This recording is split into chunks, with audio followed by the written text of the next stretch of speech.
Hello, friends, and welcome back to the Snoozy Scientist, where we wander gently through the mysteries of our planet, one sleepy yawn at a time.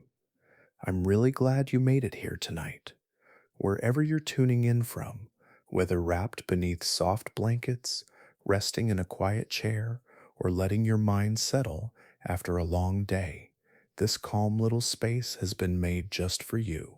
Tonight, we're traveling back 10 million years across the open plains of South America to a time when the deadliest predator wasn't a lion, or a tiger, or even a saber-tooth, but a bird.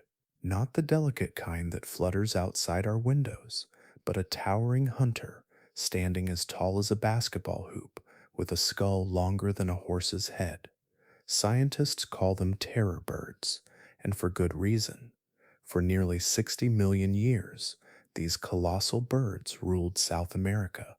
They weren't scavengers at the edge of the hunt, they were the killers themselves, true apex predators, feared by every creature that shared their world. Their long, powerful legs could drive them across the open plains at speeds of nearly 40 miles per hour. At the end of their necks was a beak like an axe, honed by evolution to splinter bone and tear through flesh with terrifying precision. But how could birds, the creatures we think of today as fragile and harmless, rise to such extraordinary power?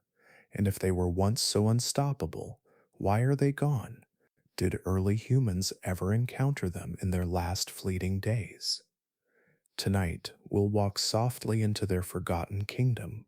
We'll follow their rise, their long reign, and the moment their world crumbled, and what was responsible for ending the Age of Terror. But before we sink too deep into the past, I just want to take a moment to appreciate every one of you who have been drifting off to these videos, liking them and leaving thoughtful notes in the comments. Your support is what allows this little corner of calm to keep growing. Thank you.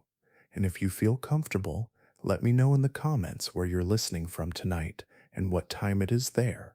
It's always a joy to see how far across the world these quiet stories travel. So now, take a slow breath, let your shoulders soften, and together, let's step into a world stalked by giants, the forgotten age of the terror birds. 66 million years ago, the age of the great reptiles came to a violent end. An asteroid, 6 miles across, slammed into the shallow seas near what is now the Yucatan Peninsula. In the seconds that followed, the Earth itself shook. Shock waves rippled through rock, and tsunamis spread like liquid mountains across the oceans. Forests were flattened, fires raged across continents, and the sky darkened under a veil of dust and ash. For months, then years, sunlight could not reach the surface in full. Photosynthesis faltered, plants withered, ecosystems that had thrived for millions of years began to collapse. For the dinosaurs that had ruled for more than 160 million years, there was no escape. The giants of the land, the soaring pterosaurs of the skies, and many of the great reptiles of the seas all faded in the aftermath. The reign of colossal predators like Tyrannosaurus and the swift pack hunters that had once run the plains was over. In their place came silence, broken only by the smaller creatures that could endure scarcity and shadow. Among these survivors were the mammals, but at that time they were nothing like the elephants or tigers we know today. They were small, fragile, and largely nocturnal. Many were no larger than a rat, some no bigger than a shrew. They lived hidden in the undergrowth, burrowing into soil and leaf litter, feeding on seeds and insects, keeping to the shadows left by the fallen giants. For millions of years they had survived under the feet of the dinosaurs, never able to challenge their dominance, yet perfectly suited to slip through catastrophe. Their small size and flexible diets gave them the resilience that massive reptiles lacked. In this strange new world, the throne of apex predator was left unclaimed. For the first time since the rise of the dinosaurs, the top of the food chain stood empty. The balance of life had been broken, and a vacancy hung over the great stage of evolution. The forests were silent of great roars. The skies no longer shook with the beat of vast wings. Rivers no longer trembled beneath reptilian hunters, the size of buses. Instead, there was space, and in that space, new possibilities began to stir. The earth itself was reshaping. As the climate slowly stabilized, plants spread once more. Ferns and flowering plants pushed up through scorched ground, covering it with green.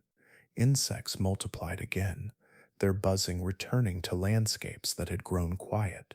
Small reptiles scuttled across logs, frogs and lizards made their way back to streams, and mammals emerged more boldly into the open. Still, no single creature had risen to claim the crown of terror that the great reptiles had worn so effortlessly. For a while, the world existed in an interlude, as though holding its breath, waiting for a new ruler to appear. Predation still occurred, of course.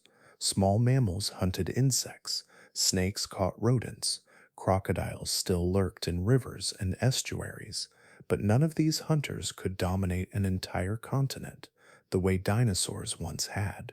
The sheer scale of top predator, the one animal that shaped everything beneath it, had been lost. This absence of apex predators created an evolutionary gap, and in that gap, opportunities flourished. It was in these empty niches that experiments of evolution began to take root. Some lineages of mammals slowly began to grow larger, evolving sharper teeth, quicker reflexes, and more complex behaviors. Others clung to smallness, preferring the safety of speed and burrows. Birds, too, those feathered survivors of the dinosaur lineage, diversified across the world. Most were small, delicate, and flighted, filling the skies with calls once more. Yet on the open plains of South America, where isolation and silence reigned, a very different kind of bird was about to emerge. Here, without lions or tigers, without wolves or bears, the plains were free for a new type of hunter to evolve. The small mammals that survived the extinction were abundant, but none yet had the size or strength to dominate. South America was a land adrift, cut off from other continents, a world where evolution could take its own path. And in this isolation, the stage was set for something remarkable. A new kind of predator, not reptilian, not mammalian, but avian, would one day stride out onto those plains. The throne was empty, and nature abhors emptiness. In time, it would be filled again. After the skies cleared and life began to steady itself again, the continents of the earth were not as they are today. South America lay apart, adrift like a great island continent, cut off from its northern neighbor by wide seas.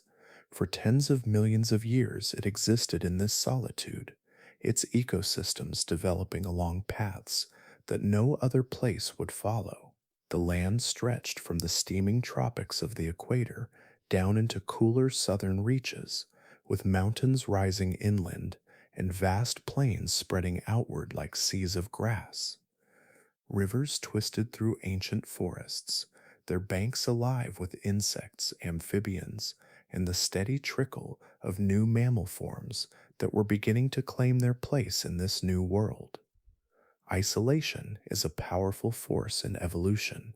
Where other continents saw the rise and spread of familiar mammalian groups that would later give the world lions, elephants, and horses, South America turned inward.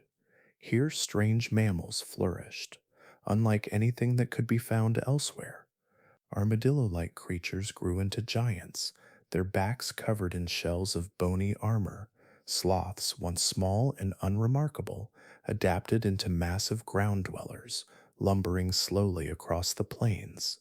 Rodents found themselves free from many of the usual predators and multiplied into an astonishing variety, some growing to sizes that would rival a small bear. Carnivorous marsupials with saber-shaped teeth filled roles that elsewhere belonged to cats and dogs. It was a land of experiments where evolution had the time and the space to explore forms and shapes unconstrained by outside influence. With no bridges to connect it to the rest of the world, South America became a kingdom unto itself, where every river valley and forest edge produced new adaptations. The mammals that ruled here were survivors of the Great Extinction, but in their isolation, they became something entirely unique. Yet this strange kingdom also lacked something. In other continents, large mammalian predators were beginning to grow into their roles, adapting into wolves, bears, and great cats. South America had none of these lineages. Its marsupial hunters were fearsome in their own way, but they never reached the scale or the variety of predators elsewhere. This absence left a gap at the very top of the food chain, an emptiness that waited to be filled. In this quiet gap, the birds descendants of the dinosaurs found their opening.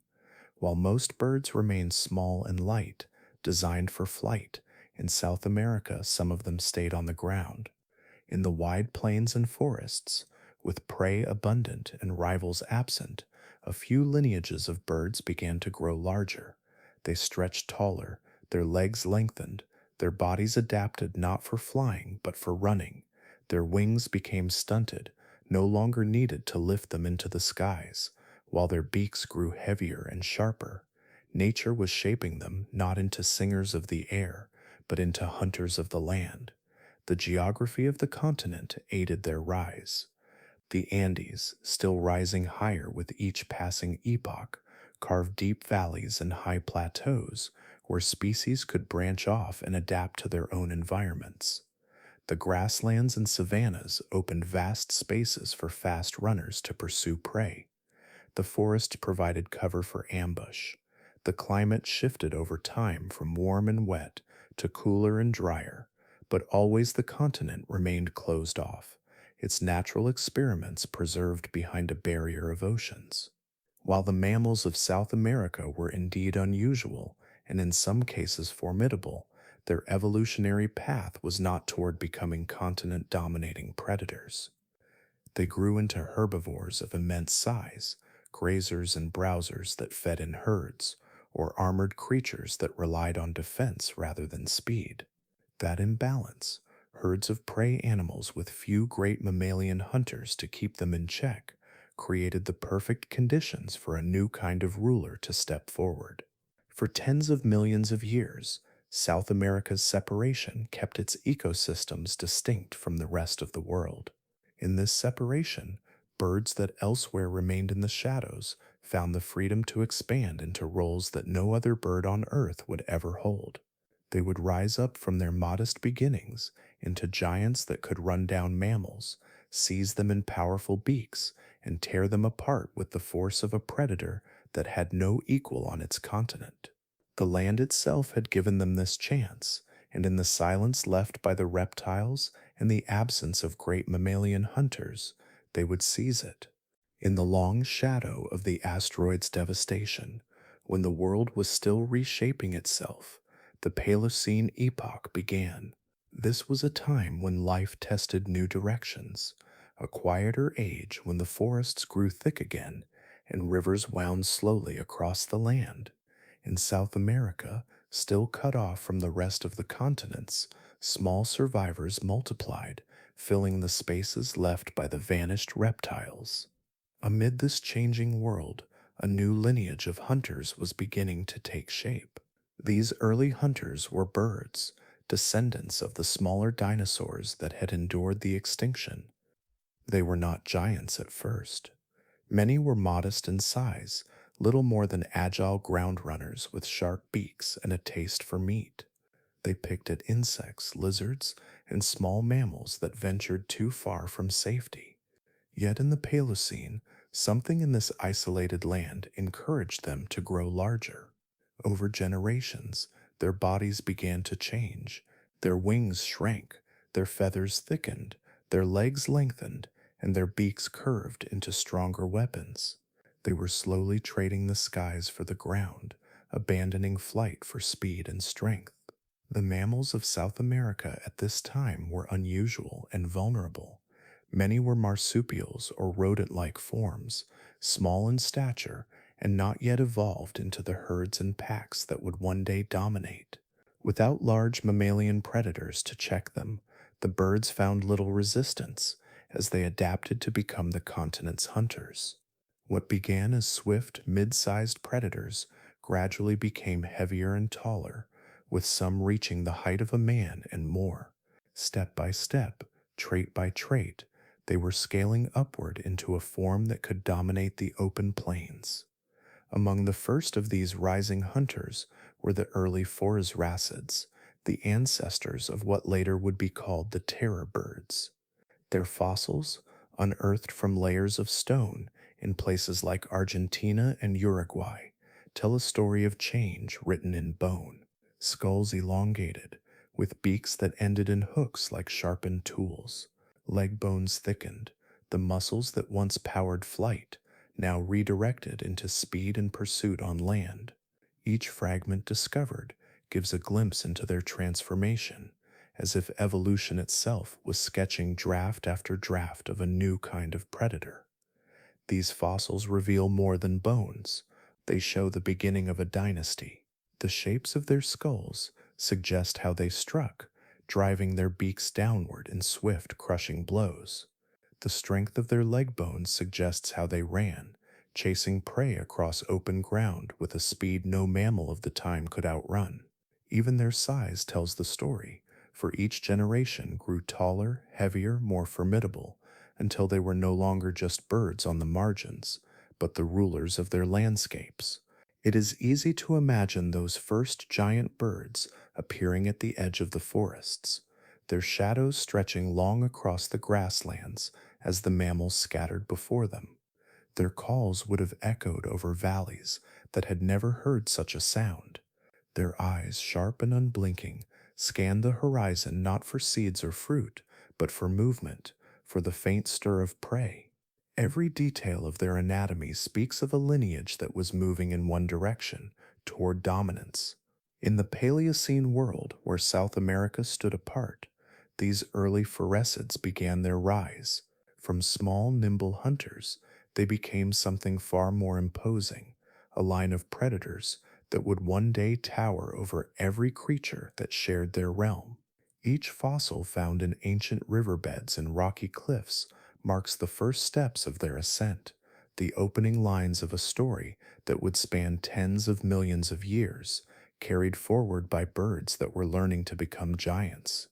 With the first Phorescids already rising from their smaller ancestors, the story of the terror birds began to accelerate. Evolution is not a straight road, but in South America during the Eocene and Oligocene epochs, it took a sharp and dramatic turn. The modest hunters of the Paleocene, once no taller than a person's waist, grew larger with each passing lineage. Their legs lengthened into pillars of bone and muscle, their strides covering ground with astonishing speed. Their beaks, already curved and sharp, deepened into hooked weapons that could deliver a blow like an axe striking down on its mark. In this land, separated from the rest of the world, these birds were shaping themselves into giants.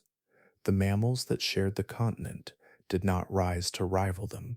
South America's mammals were evolving into unique herbivores, strange forms of sloths, armadillos, and massive rodents that grew heavier and larger as the forests thinned and plains expanded. They were abundant, plentiful, and often defenseless. None were fast enough nor armed enough to stand against the birds that now towered over the grasslands.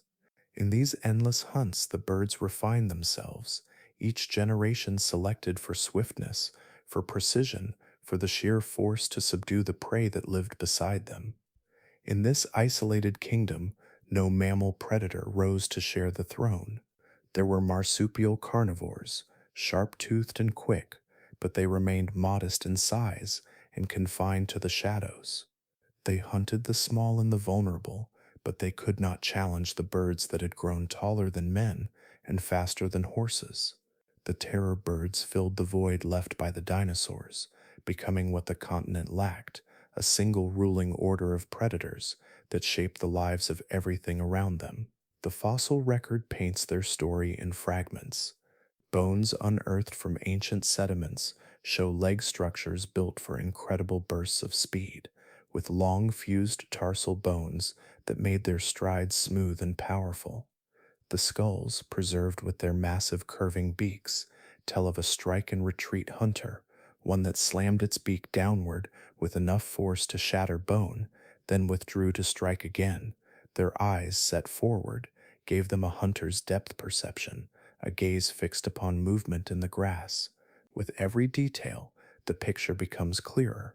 These were not birds of chance, scavenging at the margins, but masters of pursuit, precision, and dominance. Their growth was not only in size but in variety. Some species became sprinters, medium-sized hunters that darted after rodents and smaller mammals. Others became towering giants, capable of taking down the largest prey on the plains. In their diversity lay their strength, for every environment across South America, from dry savannas to open woodlands, carried its own kind of terror bird. This was not a single species rising to power, but an entire family of predators branching outward, each adapted to its own corner of the continent. Imagine the plains during this time. Herds of grazing mammals moved cautiously across the open land. From a distance, the silhouette of a bird, taller than any predator alive today, approached with steady strides. Its wings were useless for flight, reduced to small balances at its sides, but its legs were instruments of speed, and its beak gleamed in the sun.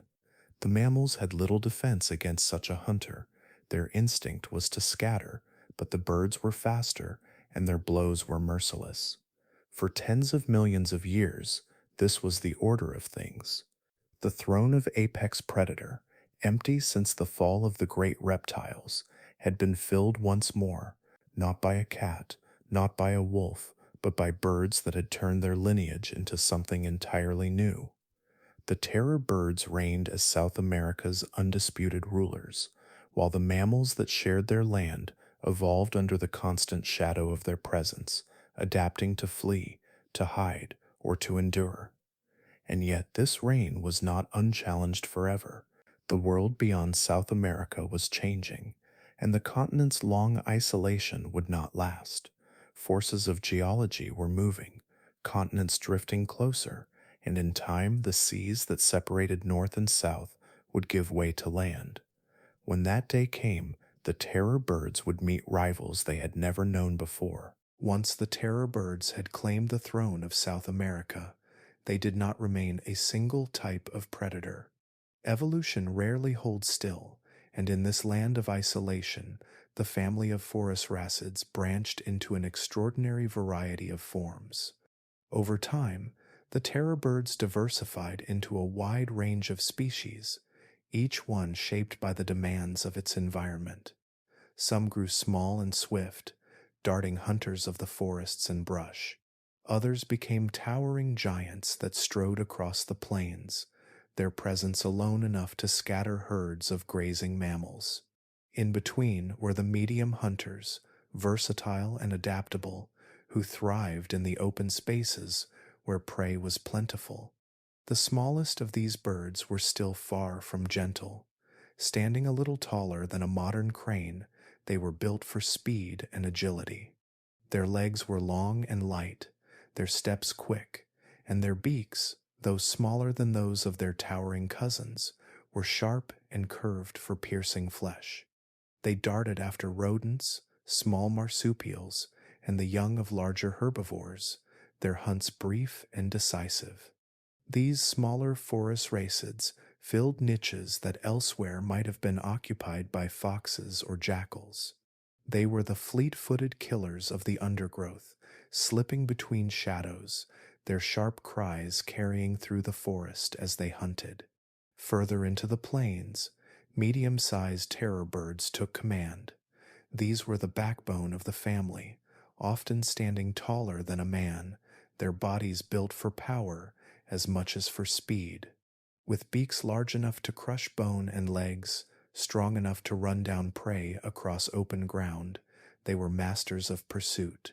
Fossil evidence suggests that many of these species flourished during the Miocene epoch, a time when South America's grasslands expanded into vast, sweeping environments rich with grazing mammals. The medium hunters thrived here, chasing down young sloths, early camel-like herbivores, and the giant rodents that wandered the plains in numbers. Their hunting style was likely a blend of endurance and ambush. Unlike the smaller forest racids that relied on sudden bursts, these birds could drive prey into panic, forcing them to scatter and then strike with sudden, brutal efficiency. Their blows, delivered with hooked beaks, were not merely slashes but calculated strikes, aimed at disabling their prey with a single devastating motion.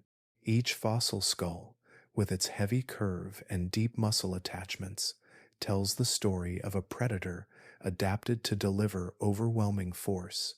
And then there were the giants. Among them, one name stands out above all: Kelenken. This bird, discovered in Argentina and dated to the Miocene, was the largest terror bird ever known. Its skull stretched nearly 3 feet in length, longer than that of a horse. The beak at its tip curved downward in a deadly hook, a weapon that could split through bone or deliver crushing blows to its prey. Standing over 10 feet tall, Kelenken must have towered over nearly everything it encountered, a moving shadow of feathers and muscle that dominated its landscape. The scale of such a creature is difficult to picture. Imagine standing at eye level with its chest, looking upward at a head that loomed high above, eyes sharp and unblinking, scanning for the faintest movement in the grass. Its stride alone could cover distances in moments, its weight pressing deep tracks into the earth. Prey animals had little hope of resisting such a predator. For them, survival meant only to scatter and flee, hoping the bird's attention fell on another.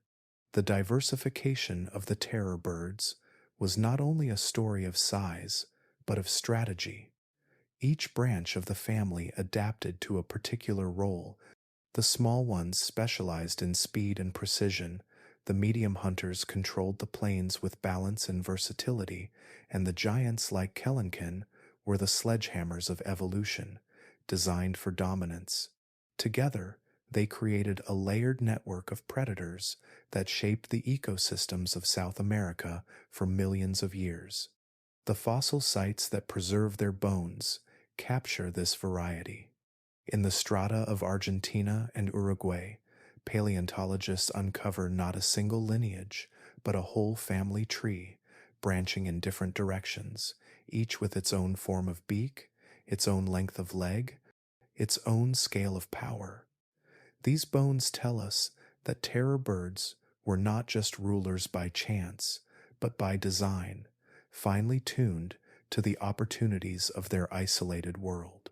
And as the Miocene wore on, their presence would only grow stronger, echoing across the continent like a chorus of predators that no mammal had yet evolved to rival. Their reign, however, would not last untouched. The land itself was changing, and with it came new challenges that would one day test the strength of these avian monsters. As the terror birds grew in number and size, their predatory craft became refined.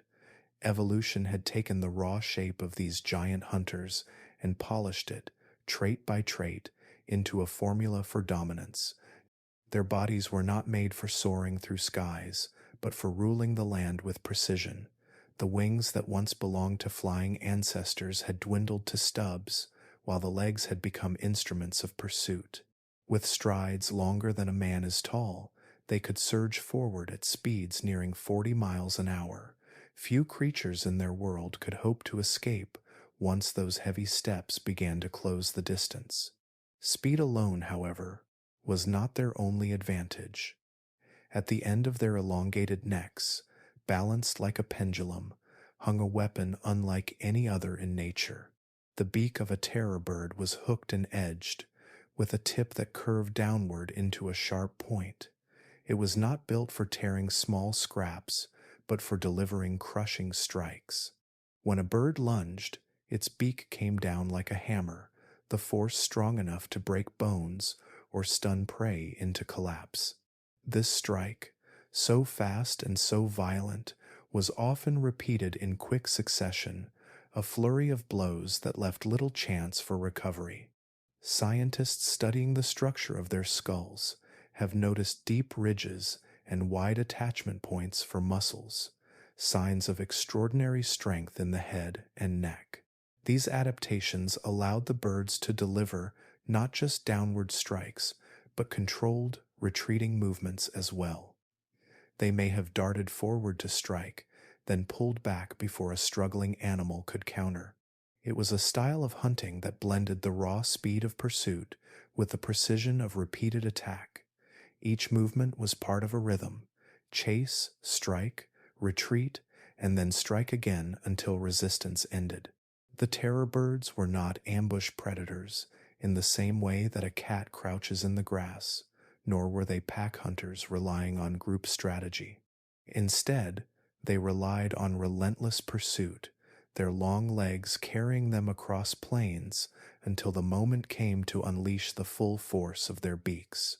Once the blow landed, the strike and retreat cycle gave them control over the battle, wearing down even large prey through shock and blood loss. On the open savannas of South America, scenes must have played out with brutal clarity. Imagine a herd of small horses grazing under the sunlight. The sound of wings flapping is absent, for these birds no longer take to the skies. Instead, the first signal is the thunder of footsteps, closing fast. Panic ripples through the herd. Horses scatter, but the bird is faster. It singles out one, its long strides devouring the distance. With a sudden forward lunge, the beak comes down hard on the horse's flank, the hook tearing flesh. The animal stumbles, tries to regain balance, but the bird has already retreated a step, neck coiled back, ready to strike again. Another blow lands, this time higher, cutting deep, and within moments the horse falls to the ground as the predator looms over it. In the forests and woodlands, the battles may have been slower, but no less fierce. Giant ground sloths, some weighing hundreds of pounds, were formidable prey, their claws sharp and their hides thick. Yet even these lumbering giants were not beyond the reach of a terror bird. A bird would circle, testing, its golden eyes fixed on the sloth's movements. Then, with sudden force, it would rush in, delivering a punishing strike to the head or side before pulling away. The sloth might swing a heavy claw in defense, but the bird was already out of reach. Again and again the pattern repeated, each strike draining strength, each retreat saving the bird from danger. Over time, even the largest of prey would collapse under the relentless rhythm of assault. This method of hunting was as efficient as it was brutal. It did not rely on a single decisive kill, but on a series of controlled strikes, each one weakening the victim further. The prey rarely had the chance to recover or mount a defense, for the bird dictated the pace of the encounter. The fossil evidence, the shape of the skulls, the sturdiness of the leg bones, all point to this strategy. A predator designed not only to chase, but to strike, retreat, and strike again until dominance was absolute. The terror birds had, through millions of years of refinement, perfected their craft. Their speed carried them into the chase, their beaks delivered the crushing blows, and their patience turned battles into victories. The throne of apex predator was theirs not by chance but by mastery, etched into every detail of their bodies and every echo of the hunts that once shook the plains of South America. For more than 50 million years, the terror birds were not just hunters on the landscape, they were the rulers of an entire continent. In South America, a land cut off from the rest of the world for tens of millions of years, their presence shaped every ecosystem.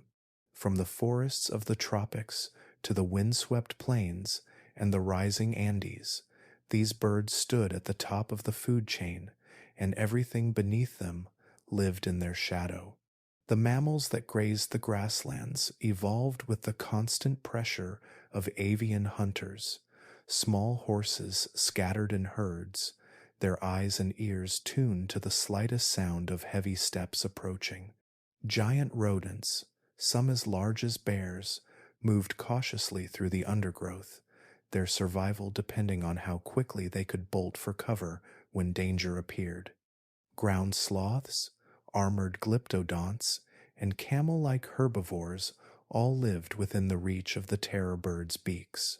Each adapted in its own way to the threat, yet none grew into predators capable of challenging the bird's authority.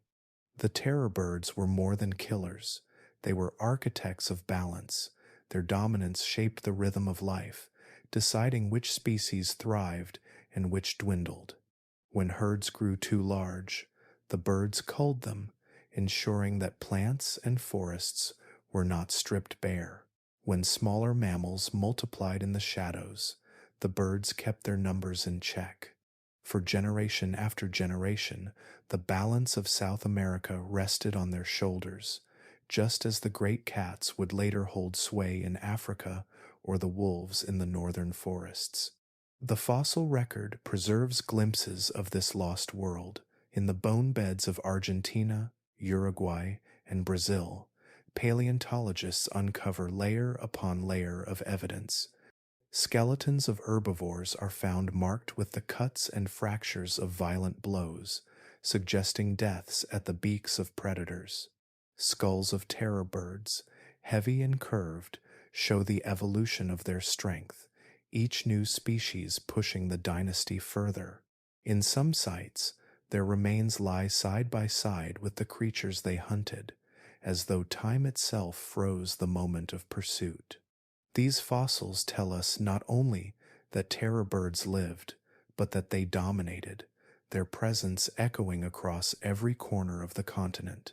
To picture this world is to see an Earth profoundly different from the one we know today. Herds of mammals moved like rivers across the plains, while shadows of towering birds broke their flow, scattering them in all directions. Forests echoed with the cries of smaller forest racids darting after prey, their sharp beaks flashing through leaves and branches. On the open pampas, the giants like Kelenkin strode with deliberate power, their eyes scanning for movement, their beaks gleaming in the light. These were not isolated encounters, but a rhythm of life that repeated day after day, year after year, across millions of years. The dominance of the terror birds was not limited to a single species, but to an entire family that spread across the continent. Some sites reveal the bones of medium hunters that roamed the plains in packs of variety, while others show the towering giants that reached heights of 10 feet or more. Each species carved its place in the land, yet all shared the same role of keeping balance by force of pursuit and strike. They had no equal, no rival large enough or clever enough to challenge them. What is most striking about their reign is its length. 50 million years is a span almost impossible to imagine. In that time, mountains rose, climates shifted, seas advanced and retreated. Yet through all of these changes, the terror birds held their place. Generation after generation, they perfected their craft, and the ecosystems of South America revolved around their presence. They were the apex of a lost world, guardians of its balance, and shapers of its destiny. But no reign lasts forever, and beyond the oceans that had long sealed South America away, change was building. The seas that kept the continent isolated would one day narrow, land would begin to rise, and with it would come challengers from the north. For the first time in millions of years, the terror birds would no longer stand alone at the top. For tens of millions of years, South America had been a world apart, a kingdom sealed by oceans where life could take its own strange paths. Terror birds ruled the plains and forests.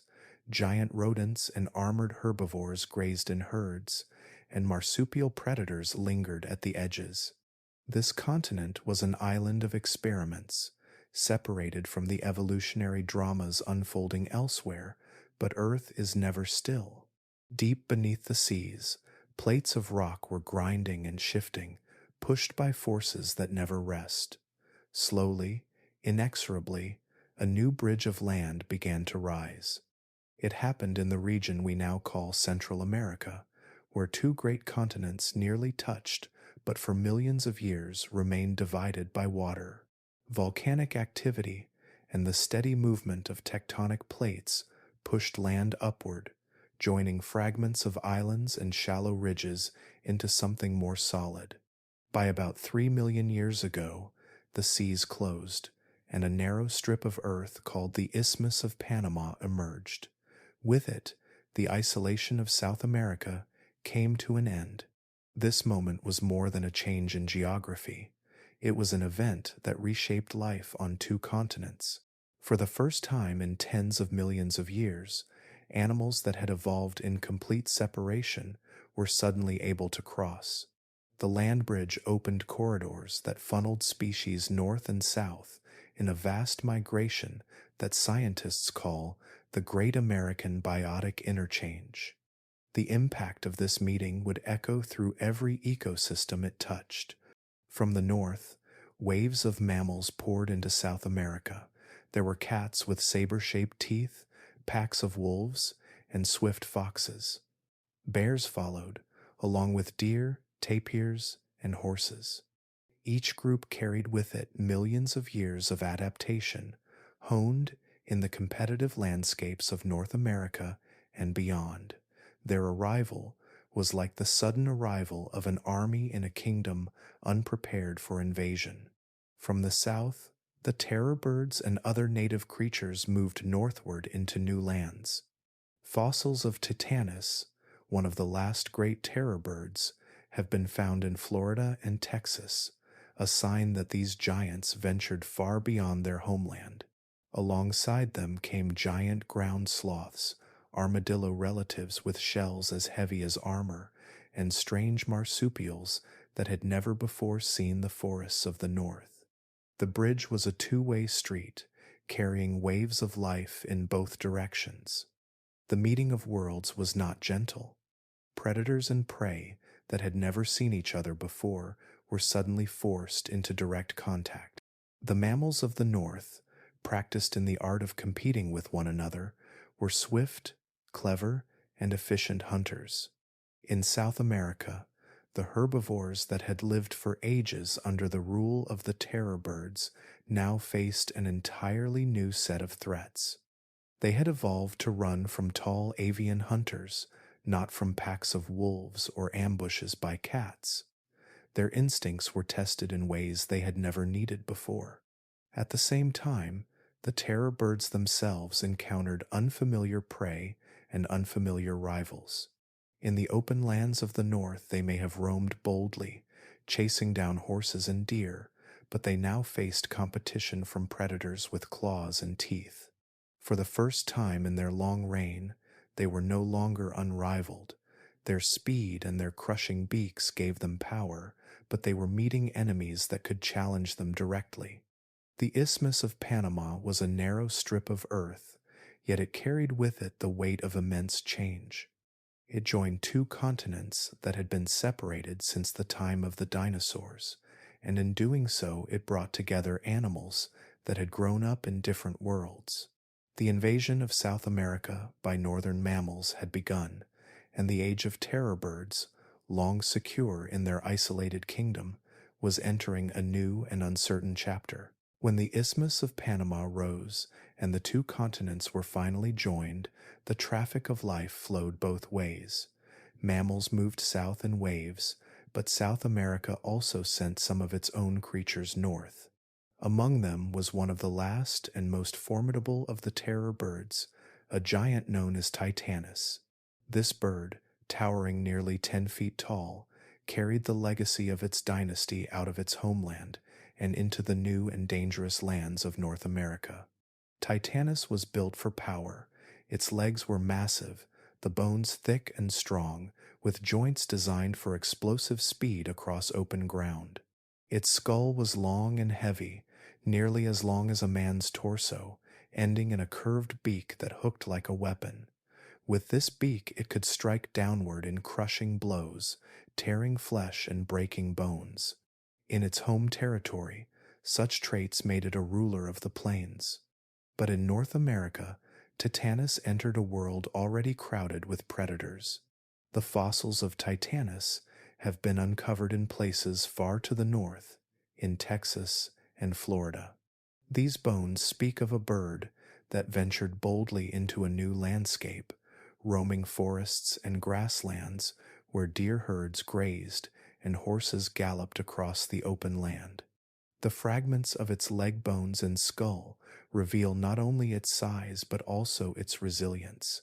For some time, Titanus survived and hunted in this new kingdom, a shadow of South America's avian rulers pressing into unfamiliar ground. To imagine Titanus in North America is to see an animal carrying the memory of 50 million years of dominance into a foreign stage. On the plains, it would have set its sights on deer, horses, and perhaps even young bison. Its speed could carry it into a herd, scattering animals in panic as the bird singled out the weakest. Once the gap closed, its beak descended in a powerful arc, a strike so fast it left little chance for escape. The rhythm of chase, strike, and retreat that had served its ancestors for ages played out again under different skies. Yet North America was not empty.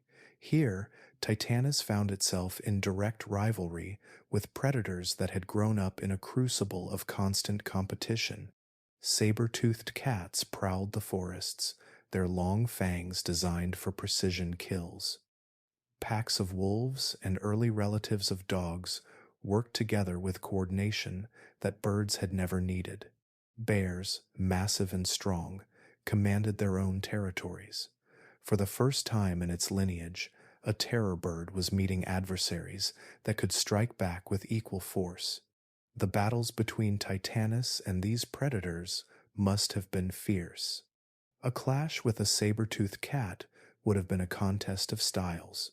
The bird with its speed and crushing beak, the cat with its claws and powerful jaws. Against wolves, Titanus faced not a single opponent, but a group that could encircle and harass, nipping at its legs until the bird turned its strikes on one, only to be pulled from another side. Even scavenging bears would have tested its dominance, drawn to carcasses that Titanus may have killed, but unable to be easily driven away.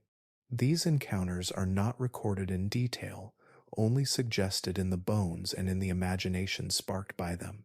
But the very presence of Titanus fossils so far north tells us that it did not retreat quickly. It lived long enough in North America to leave its mark in stone, a sign of boldness and resilience, even in the face of stiff competition. Titanus was not simply a wanderer at the edge of its range, but a true challenger, testing whether the terror bird's dynasty could spread beyond their home continent. The outcome was not in their favor. Titanus would be the last of its line to stride the earth, surviving until about 2 million years ago before fading away. But during the time it roamed the plains of Texas and Florida, it carried the torch of a dynasty that had begun in the Paleocene, a final reminder of the age when birds, not mammals, had ruled as apex predators. Its bones, preserved in scattered sites, remain as echoes of that bold invasion, a moment when a giant bird dared to step into the stronghold of mammalian hunters and face them on their own ground. As Titanus pushed northward into new lands, a different story was unfolding in the south. The land bridge that opened between the continents allowed predators from North America to spill into South America, carrying with them millions of years of experience in competition and survival. Among the most formidable of these newcomers were the great cats, and none was more iconic than Smilodon, the saber-toothed cat. With their muscular frames, powerful jaws, and elongated fangs curving down like ivory blades, these cats were hunters born from a different evolutionary forge. Smilodon was not alone. Other big cats followed the same path, spreading into South America alongside wolves and bears. But it was the saber-toothed cats that left the deepest mark. Fossils reveal their immense strength, with forelimbs thicker than those of any modern lion and claws that could grip prey in a deadly embrace. Their canines, sometimes reaching over 7 inches in length, were tools of precision, designed to pierce deeply into the throats of their victims. These cats were not built for long chases across open plains like the terror birds. Instead, they were ambush hunters, using stealth, patience, and sudden bursts of explosive power to bring down their quarry. The arrival of the saber-toothed cats brought with it a clash of styles. Terror birds had perfected the art of pursuit, using their speed and crushing beaks to strike in relentless waves until prey collapsed.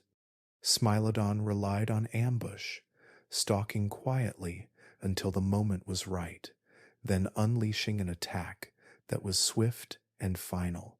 The plains and forests of South America became arenas where two very different visions of predation played out side by side.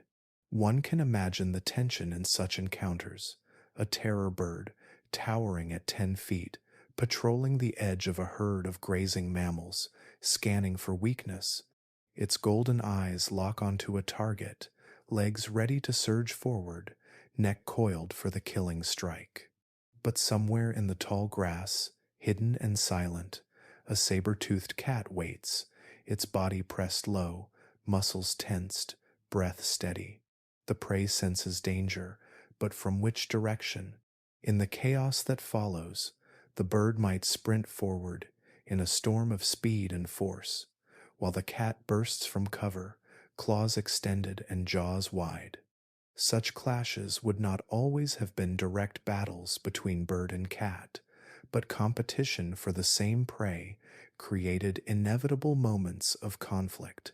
Fossils cannot record the drama of those hunts, yet the very fact that both lineages shared the land tells us that they must have crossed paths often. Each encounter was a test of different strengths: the crushing beak against the curved fangs, the towering height against the low and muscular power, the strike and retreat rhythm against the sudden grapple of claws. The saber-toothed cats also brought with them a new kind of adaptability.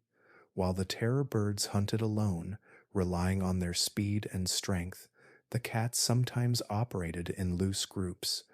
Working together, they could encircle prey or overwhelm even large animals. The fossil sites of La Brea in North America suggest that Smilodon may have hunted cooperatively, and if such strategies carried into South America, the terror birds were facing something they had never encountered before. Cooperative hunting gave the cats an advantage, not only in the kill, but also in defending their meals from rivals. A single bird might strike with devastating force, but a group of cats could defend their claim through sheer numbers. The balance of power began to shift. For tens of millions of years, the terror birds had ruled uncontested, but the saber-toothed cats brought with them a lineage shaped by relentless competition across continents. Where the birds embodied speed and raw striking power, the cats embodied stealth, precision, and cooperation. Each hunt on the plains was no longer a simple pursuit, but a race between two very different masters of predation, each trying to prove its claim to the throne of South America's wild world. And while the terror birds continued their reign for a time, the presence of these great cats signaled that their age of solitude was ending. The lost world that had once belonged solely to birds was now shared with mammals that carried claws and fangs honed by ages of rivalry elsewhere.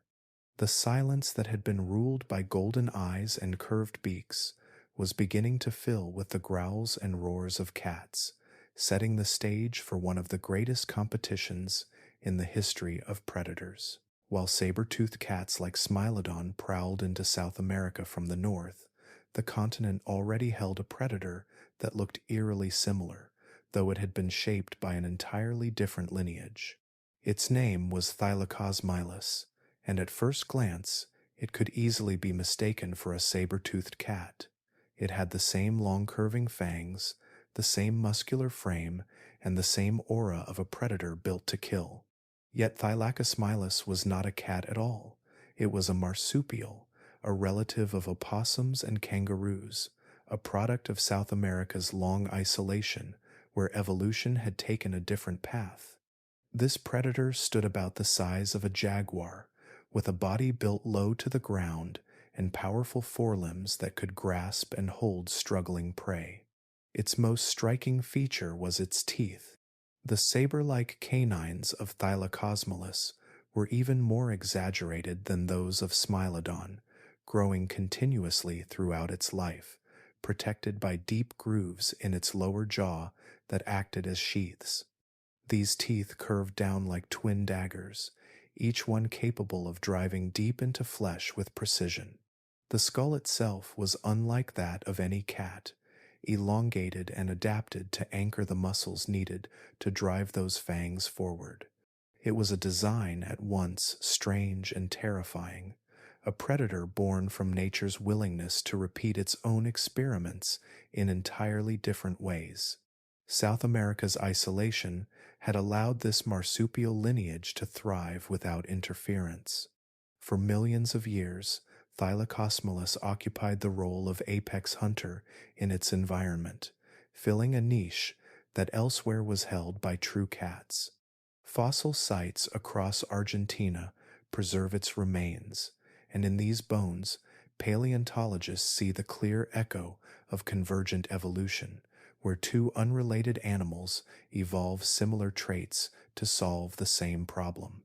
In this case, the problem was how to kill efficiently, and the answer, in both North America and South America, was the saber-toothed design. The hunting style of Thylacosmilus was likely one of ambush rather than chase. Its body was stocky, not built for long-distance pursuit like the terror birds. Instead, it would have relied on stealth, waiting in cover, then exploding into action with claws outstretched.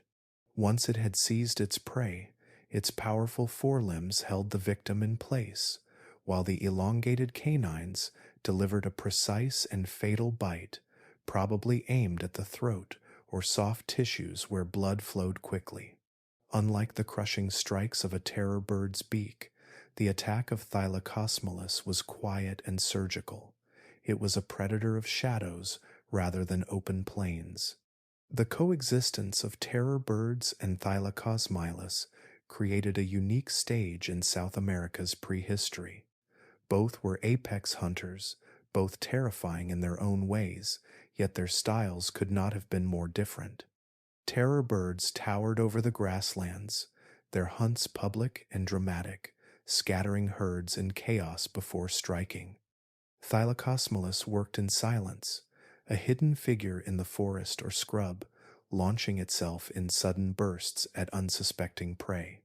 One reigned with speed and bone-crushing force, the other with precision and stealth.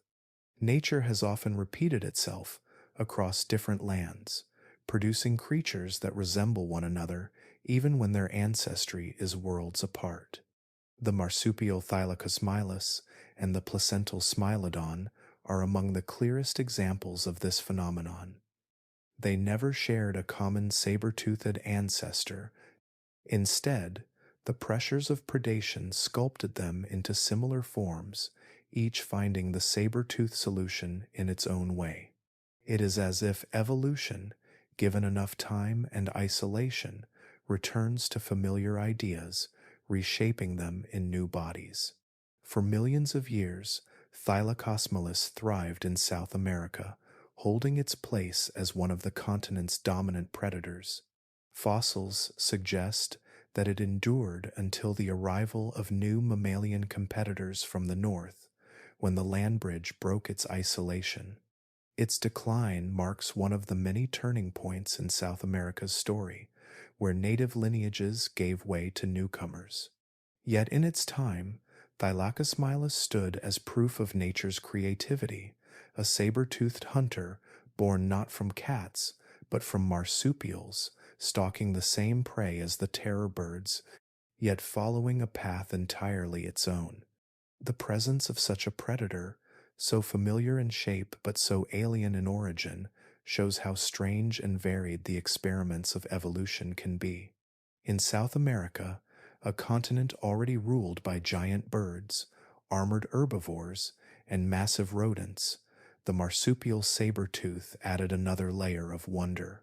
It was a reminder that the Earth's history is filled with creatures that defy expectations, animals that could vanish without leaving descendants, but whose bones tell of a time when the natural world was filled with possibilities beyond imagination. While terror birds ruled the open plains and forests of South America, the rivers and wetlands of this isolated continent belonged to another line of giants.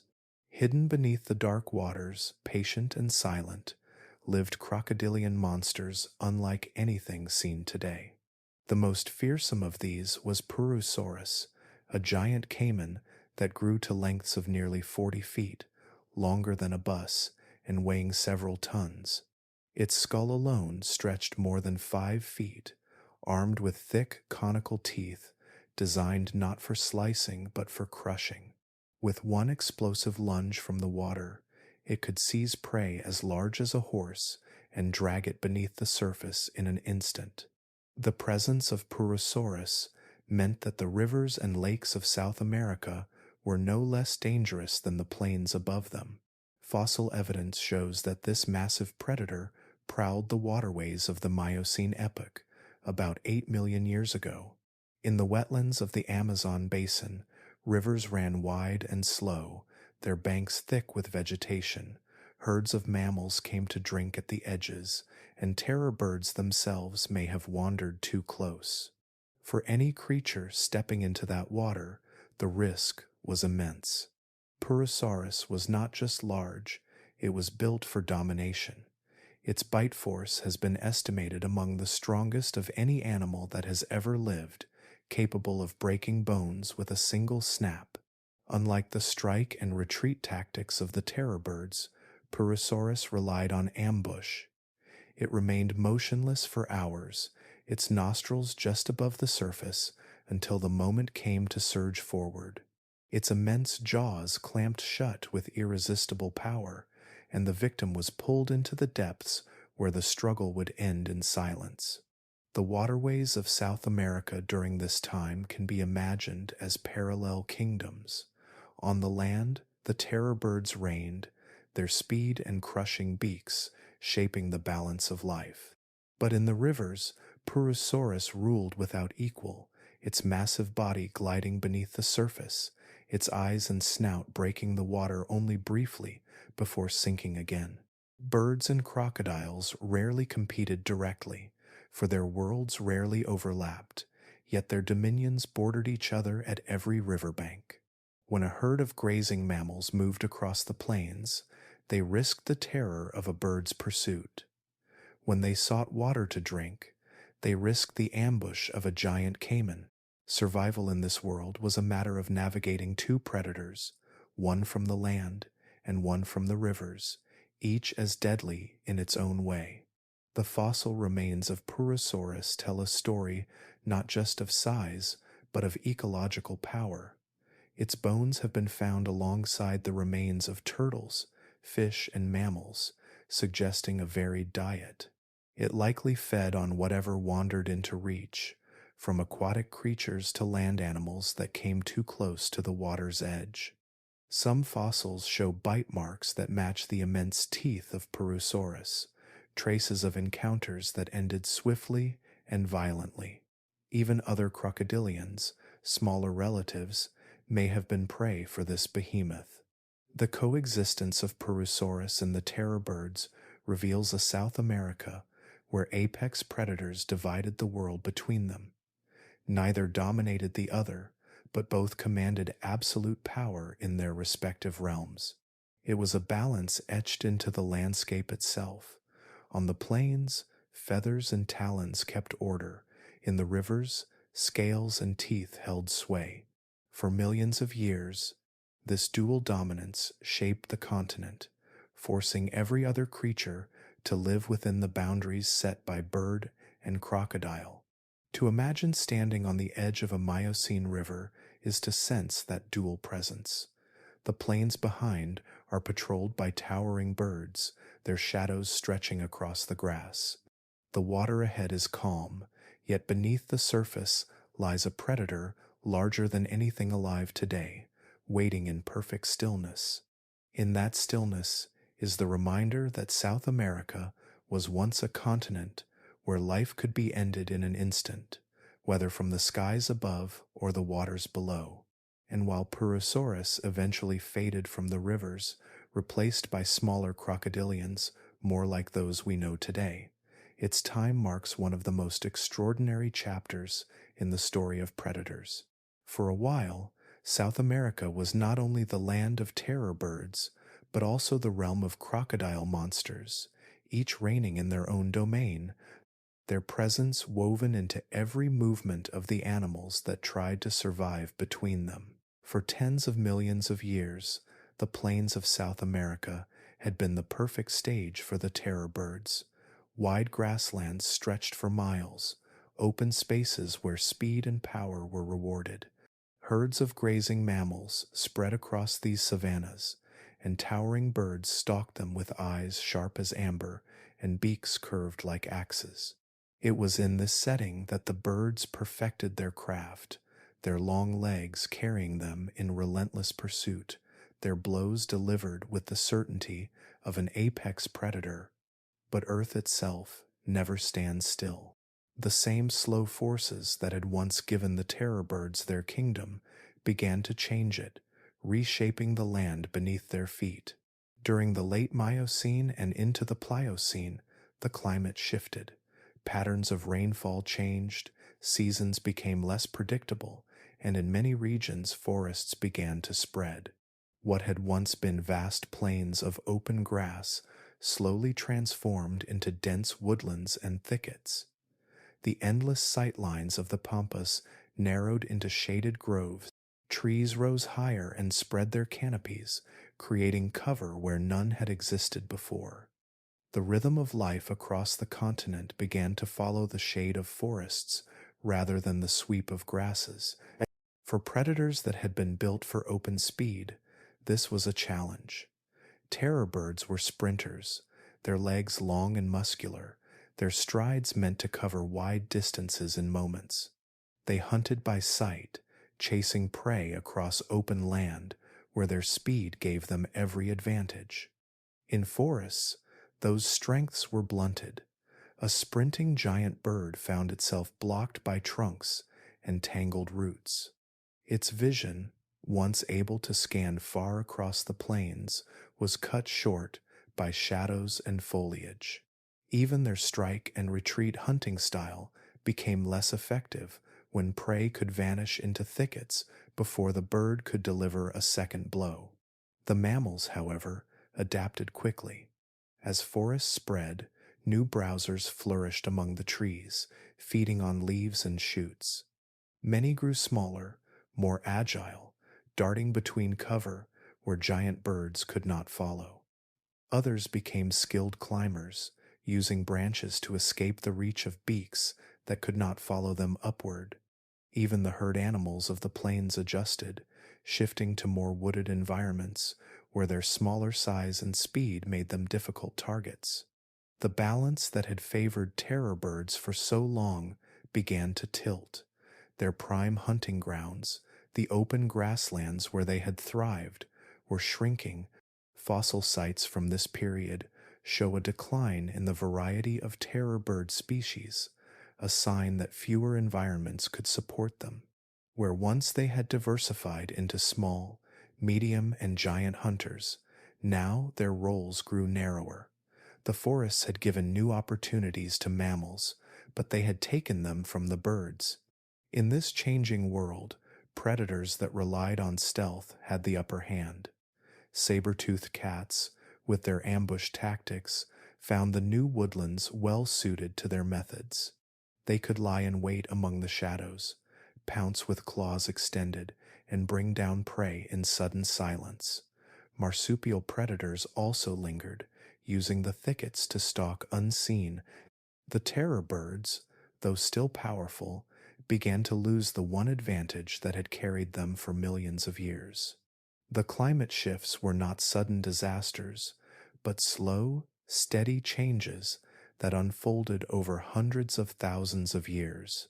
Yet to the terror birds, whose survival depended on vast hunting grounds and clear visibility, even slow change was relentless. The land that had once stretched wide and open beneath their feet was closing in.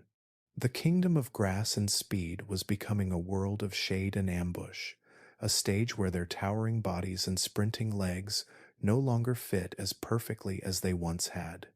Still, they endured, holding their place where patches of grassland remained, striking at herds that continued to graze in open stretches. But the forests kept spreading, pressing in at the edges, reshaping South America into a continent where the rules of survival were shifting. And as those rules changed, the throne that had belonged to the terror birds for so long began to grow unsteady beneath them. As the forests spread and climates shifted, the balance of power in South America continued to change. Terror birds remained formidable predators, but a new set of rivals had begun to press harder against them. These were not reptiles nor other birds, but mammals, creatures whose strengths were not in size or single bursts of speed, but in numbers, adaptability, and patience. While the terror birds had reigned for more than 50 million years, the mammals were about to show why their kind would ultimately inherit the crown of apex predator. One of the most important advantages mammals carried was the rhythm of their reproduction. Large terror birds, like all birds, laid only a few eggs at a time. Their young needed long periods of care before they could grow into hunters capable of standing on their own. A single failed season or a nest lost to scavengers could mean the end of an entire year's effort. Mammals, on the other hand, reproduced far more quickly. Many species gave birth to litters, producing multiple young at once. Their breeding cycles were shorter, allowing them to recover more rapidly from losses.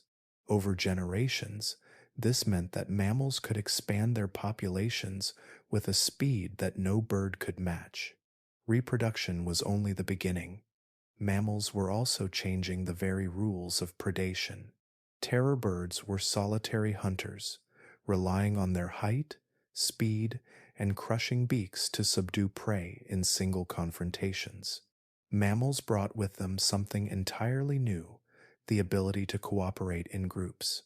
Early canids, the ancestors of modern wolves and dogs, learned to work together, chasing prey over long distances, exhausting it before moving in for the kill. Packs of small predators could succeed where a lone bird might fail, overwhelming even larger animals through persistence and teamwork. This cooperative strategy gave mammals flexibility. Where a terror bird needed open ground and clear sight lines, mammals could adapt to different environments, spreading into forests, mountains, and scrublands. Their methods were not limited to speed or strength alone, but to shared effort. A pack of hunters could flank and harass, driving their prey in circles, cutting off escape routes, and wearing it down with relentless pursuit. Even if an individual mammal was weaker than a terror bird, together they became stronger than any single predator could be. Fossil evidence suggests that these cooperative hunters were already emerging in South America after the land bridge opened.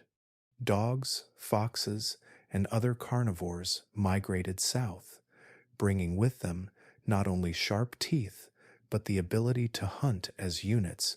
For prey animals, this meant that danger could come from more than one direction, a threat that no bird could fully counter.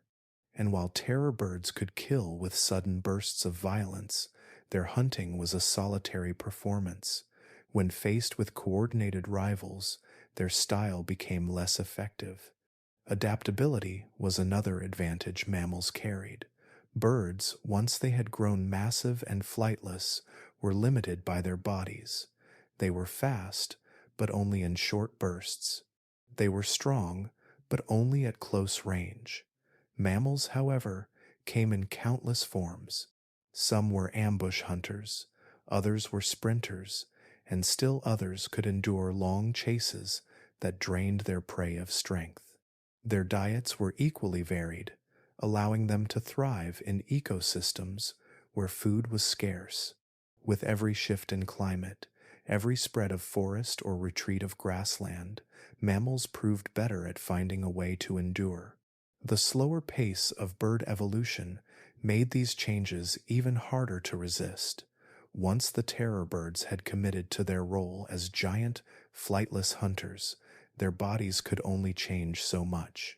Their long legs and heavy beaks served them well in open savannas, but they were not easily reshaped to thrive in dense forests or to face organized packs. Mammals, with their faster life cycles and greater diversity, could adapt more quickly to the shifting pressures of survival. Each generation honed new strategies, while the birds remained bound to the same tools that had once made them invincible. Imagine the scene on a South American plain as the balance shifted.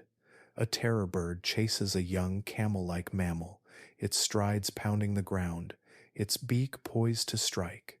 Yet from the shadows of the forest edge, a pack of dogs emerges. They scatter around the prey, cutting off its escape, snarling as they drive it back and forth. The bird lunges, but the pack does not flee. They close in, their numbers tipping the scales, until even the great hunter of the plains is forced to step back. It is not a single contest that decides the outcome, but the steady weight of competition, repeated over and over until the tide turns. In this way, mammals did not need to overpower the terror birds in single battles. They simply outlasted them, generation after generation, adapting faster, reproducing faster, and spreading farther.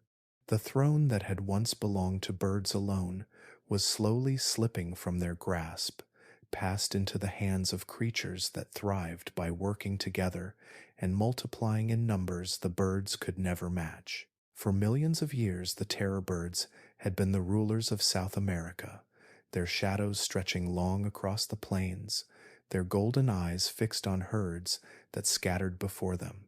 They had survived the great extinction that ended the dinosaurs. They had endured climate shifts, and they had faced strange rivals born of isolation. Yet in the end, it was not a single disaster that broke their reign, but the slow and steady weight of change. The last of their kind, a giant known as Titanis, carried the legacy of its dynasty farther than any of its ancestors. It strode north across the New Land Bridge, hunting in the forests and grasslands of what is now Texas and Florida. But even this boldness could not secure the dynasty forever. Around 2 million years ago, the lineage of terror birds finally disappeared. Titanis was an imposing figure, standing nearly 10 feet tall, with a skull nearly as long as a man's arm. Its beak curved down into a hook, as sharp and deadly as a blade. Its legs were thick with muscle, built to launch it forward in bursts of speed that could outpace deer and horses. The fossils of Titanis reveal these features in stark detail: the fused bones of its legs, the heavy ridges of its skull, the great cavity where neck muscles once anchored. Each piece speaks of power honed across ages, the perfection of a hunter's body. Yet the world that Titanis inherited was no longer the isolated stage of its ancestors. In North America, the bird faced predators unlike any it had known before. Saber-toothed cats lurked in forests, their ambushes swift and final. Packs of early wolves hunted together with coordination that even a bird of Titanis's size could not easily counter. Bears, massive and strong, competed fiercely for carcasses and prey. The plains and woodlands where Titanis hunted were crowded with rivals, and each hunt carried risks not only from the prey, but from the predators that followed close behind. Fossil evidence tells us that Titanis did survive for a time. Its bones appear in late Pliocene and early Pleistocene deposits, proof that it walked and hunted across the new continent for thousands of years. The discoveries in Florida, in particular, give us glimpses of its final stand. Fragmentary remains of leg bones and beak fragments tell us that it was present in the wetlands and open areas of the southeastern United States, adapting as best it could to the new mix of prey and competition. These fossils are like whispers of a dynasty at its end, scattered traces of a creature that had once dominated a whole continent. To imagine Titanis in its final age is to see both majesty and struggle. It still strode across the land as one of the largest birds ever to live. It still carried the tools of its ancestors, speed and a crushing beak. Yet the land around it was no longer shaped in its favor. Grasslands were shrinking, forests were spreading, and prey animals had grown swift and clever under the constant pressure of mammalian predators. The balance had shifted, and Titanis was left fighting for a crown that no longer belonged to it. The decline of Titanis was not sudden, but gradual. Each generation faced fewer hunting grounds, fewer opportunities, and greater risks. Its reproduction remained slow, with only a few eggs laid each season, while mammals around it multiplied rapidly. Every loss was harder to replace, every challenge more difficult to overcome. And so, over thousands of years, the great bird faded. By the time the ice ages gripped the earth, with glaciers spreading and climates shifting yet again, Titanis was gone. The plains it had once patrolled grew quiet, the echo of its footsteps silenced.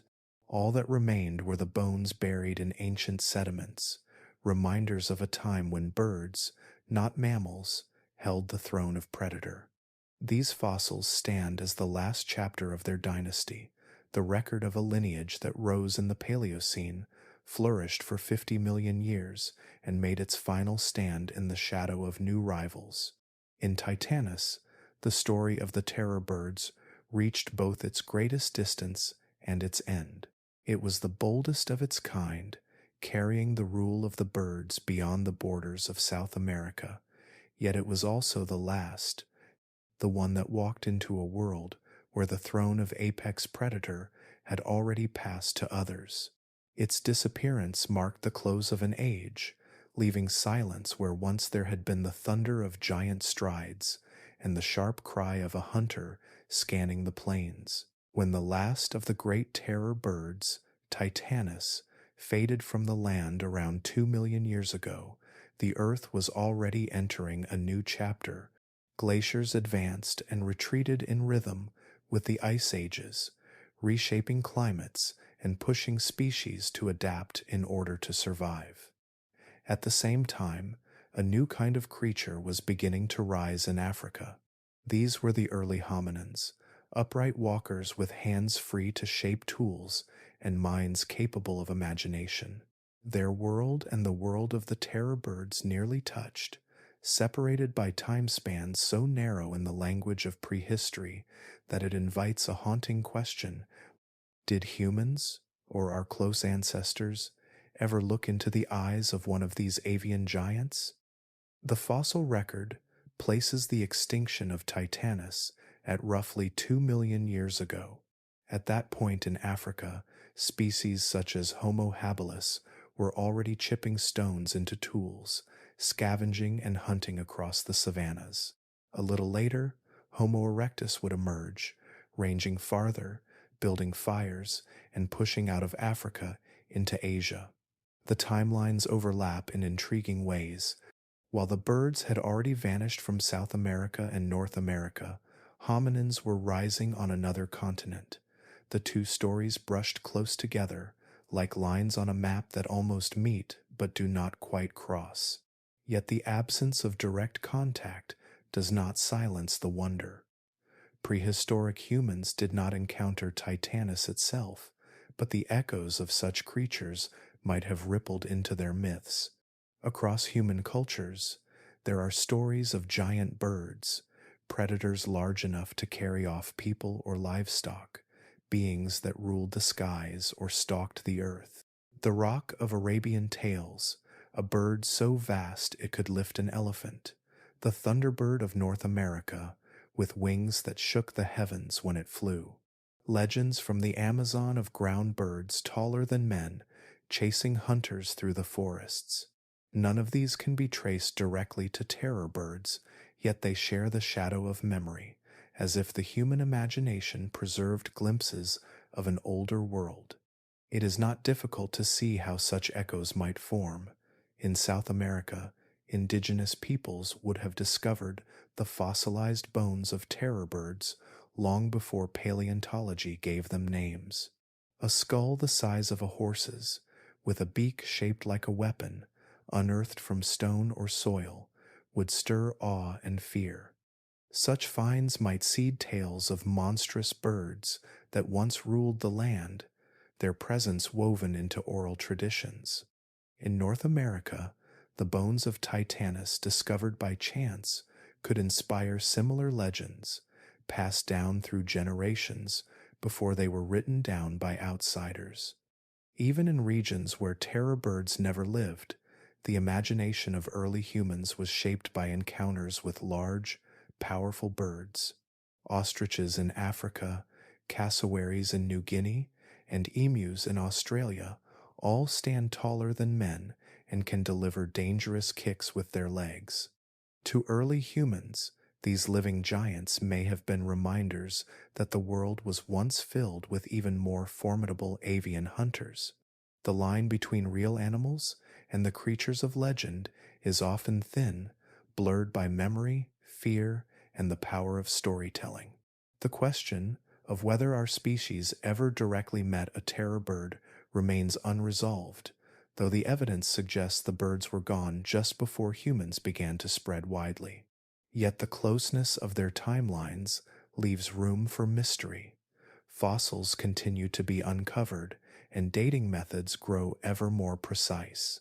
A single new discovery could reveal that some of the last terror birds survived longer than we believe, pushing their story forward into the age of humankind. If that were true, then somewhere in the mists of time, our ancestors may indeed have stood on a plain, facing not only lions or mammoths, but a bird 10 feet tall, its beak gleaming in the sunlight. Whether or not such a meeting ever occurred, the idea lingers like a haunting possibility. Humans have always carried within them the instinct to tell stories about giants, about creatures larger and more powerful than ourselves. The terror birds, with their size, their speed, and their dominance, fit that role perfectly. They may be gone, their footsteps silenced for millions of years, but in the myths of thunderous wings and monstrous beaks, their memory still walks beside us. For more than 50 million years, the terror birds had reigned across South America, their dominance stretching so far through time that it might have seemed eternal. Yet even the mightiest predators face limits, boundaries written into their very design. Birds that once chased down horses, that once struck with beaks powerful enough to crush bone, eventually gave way to mammals that were smaller, quicker to reproduce, and endlessly adaptable. To understand why the throne slipped from avian hands, one must look not only at the rivals they faced, but also at the limits of what it means to be a bird. The terror birds were powerful hunters, but they had committed to a very narrow path. By losing the power of flight, they gained strength, size, and speed on the ground, Yet this came at a cost. Wings had been reduced to stubs, their bodies could no longer lift into the air, and their survival was bound to the earth beneath them.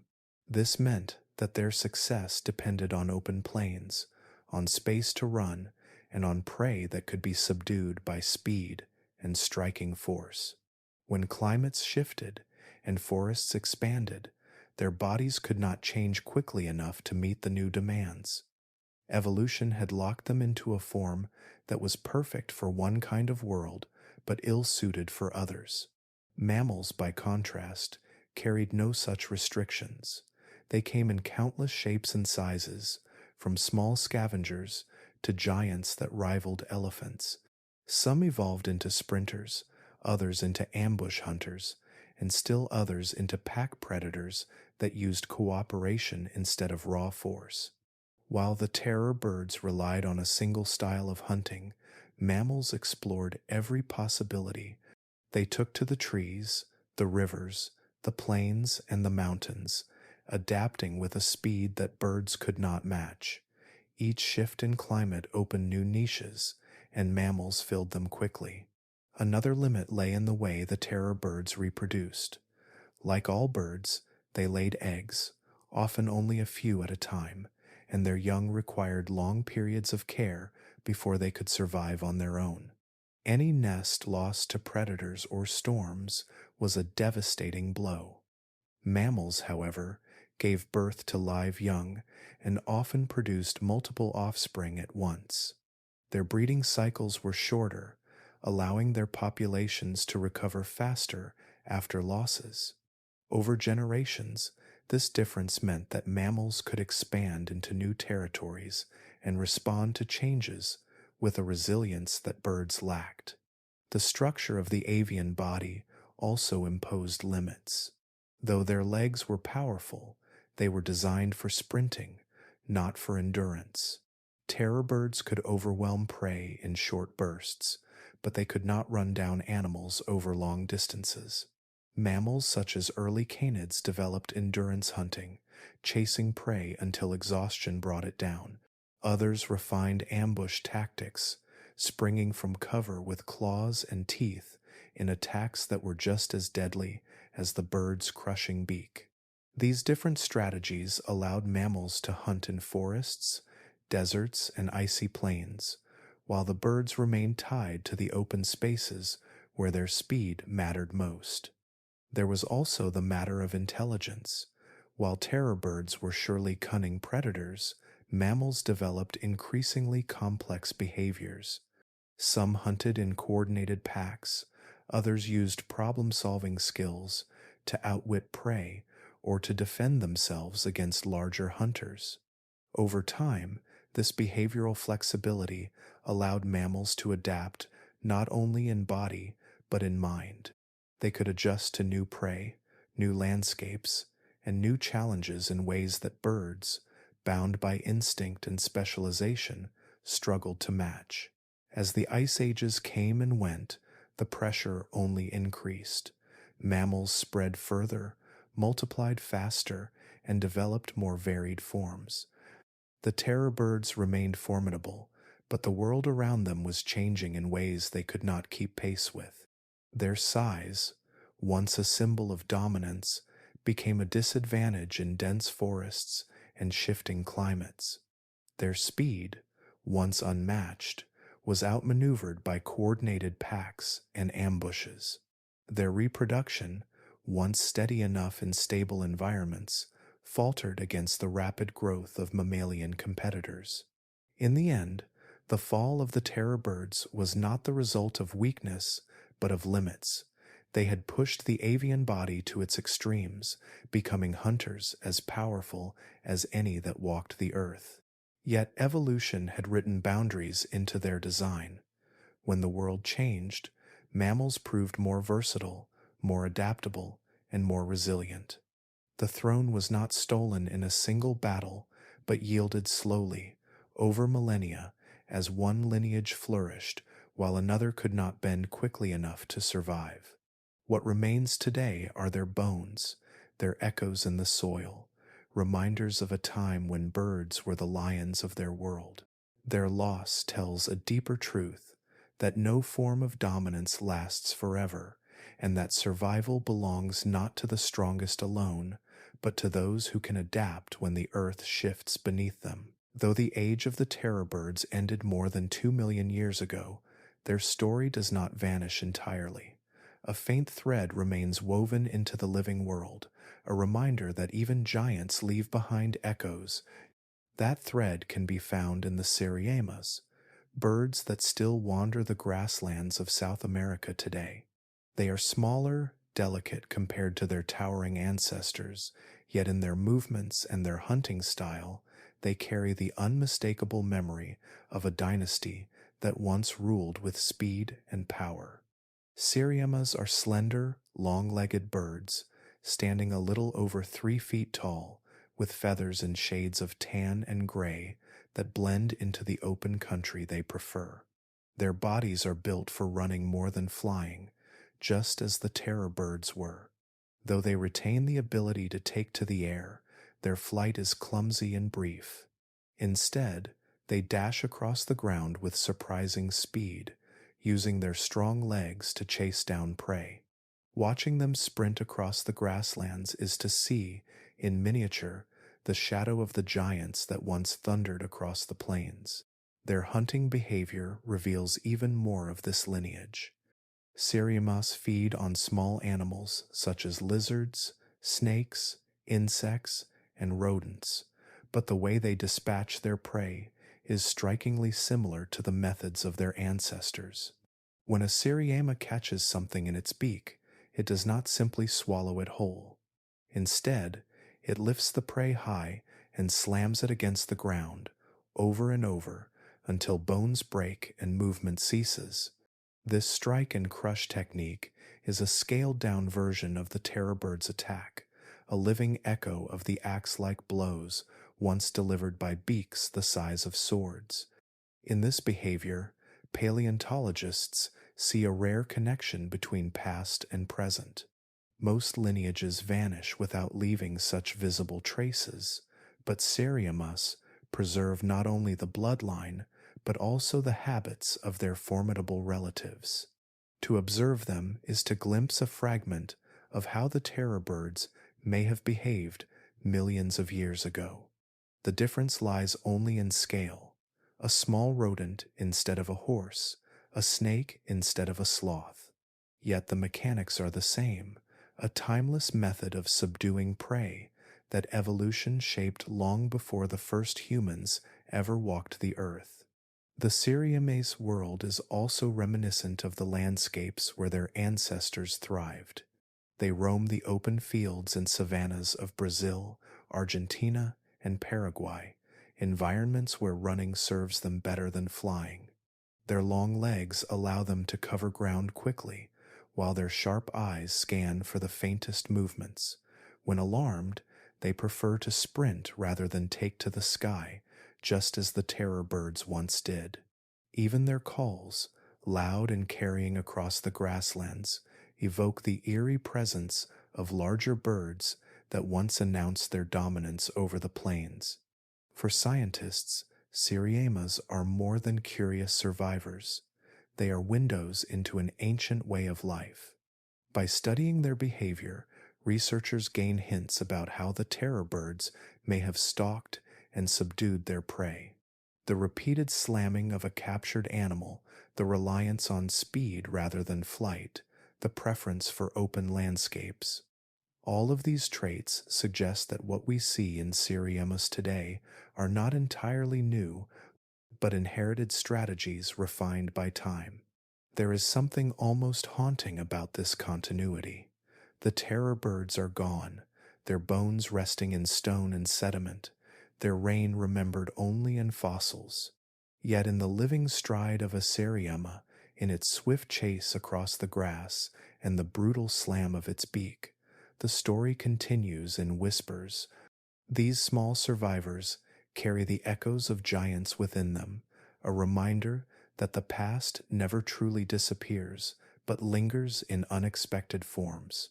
And so, even though the throne once held by the terror birds has long since passed to mammals, Their legacy endures in these smaller birds that still run beneath the South American sunlight. In their eyes, sharp and watchful, in their legs built for sudden speed, and in their calls that echo across the plains, the spirit of their colossal ancestors still stirs, keeping alive the memory of an age when birds, not beasts, ruled the land. The story of the terror birds is told not in living memory, but in stone, in fragments of bone drawn from cliffsides and riverbeds. Each discovery is like a single word in a book, with most of its pages missing. We know of their towering height, their crushing beaks, and their long reign as rulers of South America. Yet much of their story remains hidden. The fossil record is incomplete, and what lies buried still holds mysteries we cannot yet unravel. Most of what we know about these giant birds comes from scattered remains, a skull here, a leg bone there, a partial skeleton in another place. Complete skeletons are rare, leaving paleontologists to piece together their forms like puzzles with most of the pieces gone. The massive skull of Kelenken, stretching nearly 3 feet in length, tells us of the terrifying size of its head and the power of its beak, but the rest of its body is less well known. Some terror bird species are recognized from little more than a handful of bones, meaning that entire aspects of their lives, how they stood, how they moved, and even how large they truly grew, are still open to question. This fragmentary record leaves room for wonder. It is entirely possible that we have not yet uncovered the largest terror bird of them all. The giants already discovered, such as Kelenken or Brontornis, may not represent the upper limit of their size. Somewhere in the rocks of Patagonia or the riverbeds of Brazil, there may still rest fossils of a bird even more massive, one whose strides would have shaken the ground harder and whose beak would have been more fearsome still. Each new dig holds the chance of rewriting what we thought we knew, for the earth keeps its secrets patiently, revealing them only when the right hands and eyes uncover them. Beyond size, there are other questions the fossils have yet to answer.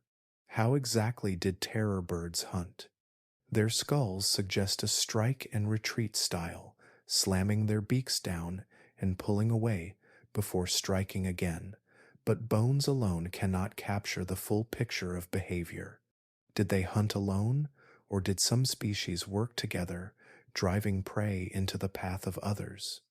No fossil has given us certainty, only hints. And what of their feathers? As birds, they must have carried plumage, but whether they were cloaked in drab browns for camouflage or in vivid colors used for display remains unknown. Fossils rarely preserve such delicate traces, leaving us to imagine what their presence might have been like beneath the sunlight. The fossil record also leaves gaps in their timeline. We know the terror birds rose shortly after the age of dinosaurs ended, but the details of how small carnivorous birds scaled up into giants are blurred. Transitional species, those bridging the earliest forest racids and the giants that followed, are known from scattered bones, but not from full skeletons. Each missing piece is a space where entire chapters of their evolution remain hidden. Future discoveries may also reveal whether the terror birds spread further than we believe. Fossils of Titanis in Florida and Texas already prove that some reached North America, but could others have traveled even farther? Could small populations have survived unnoticed in corners of the continent longer than we think, leaving no trace except a fragment of bone waiting to be unearthed? These questions hover like shadows around the record we have, reminders that absence of evidence is not the same as evidence of absence. Each fossil dig is a step into this silence. Scientists brush away layers of stone that have slept for millions of years, uncovering the shapes of bones that once strode across plains and riversides. Every discovery, no matter how small, has the potential to shift our understanding. A single new skull could reveal a hunting style more complex than we imagined. A single leg bone could prove that a bird grew even larger than the giants already known. And perhaps, one day, a nearly complete skeleton will appear, filling the gaps that have haunted the story of these birds for so long. For now, the fossils whisper rather than speak. They give us enough to glimpse the terror bird's power, but not enough to know the full truth of their lives. The earth still hides their secrets deep in rock and soil, waiting for the right moment to let them surface. And until that moment comes, the mystery of what fossils still conceal adds another layer of wonder to the story of birds that once ruled as lions of the land. Across the history of life on Earth, the story of predators has always been one of rise and fall. No ruler, no matter how fearsome, holds the throne forever. The terror birds were only one chapter in this endless cycle, their long reign following the collapse of other giants, and their own fall leading into the rise of new hunters. When we step back and look at the sweep of time, a pattern emerges, like the steady rhythm of waves against a shore, each crest followed by its decline. Long before the terror birds, it was the dinosaurs that held dominion. For more than 160 million years, they strode across every landscape, from towering long-necked herbivores to the sharp-toothed kings like Tyrannosaurus. Their claws, their fangs, their sheer size gave them mastery over land and sky. Yet even they, who seemed unstoppable in their age, were undone. An asteroid's strike, sudden and final, ended their reign and cleared the way for others to step into the role of apex predator. In their absence, mammals rose from the shadows, and among them, birds began to experiment with forms that would eventually give rise to the giants of South America. The terror birds themselves then became symbols of dominance, their long strides shaking the plains, their axe-shaped beaks ending lives with brutal precision.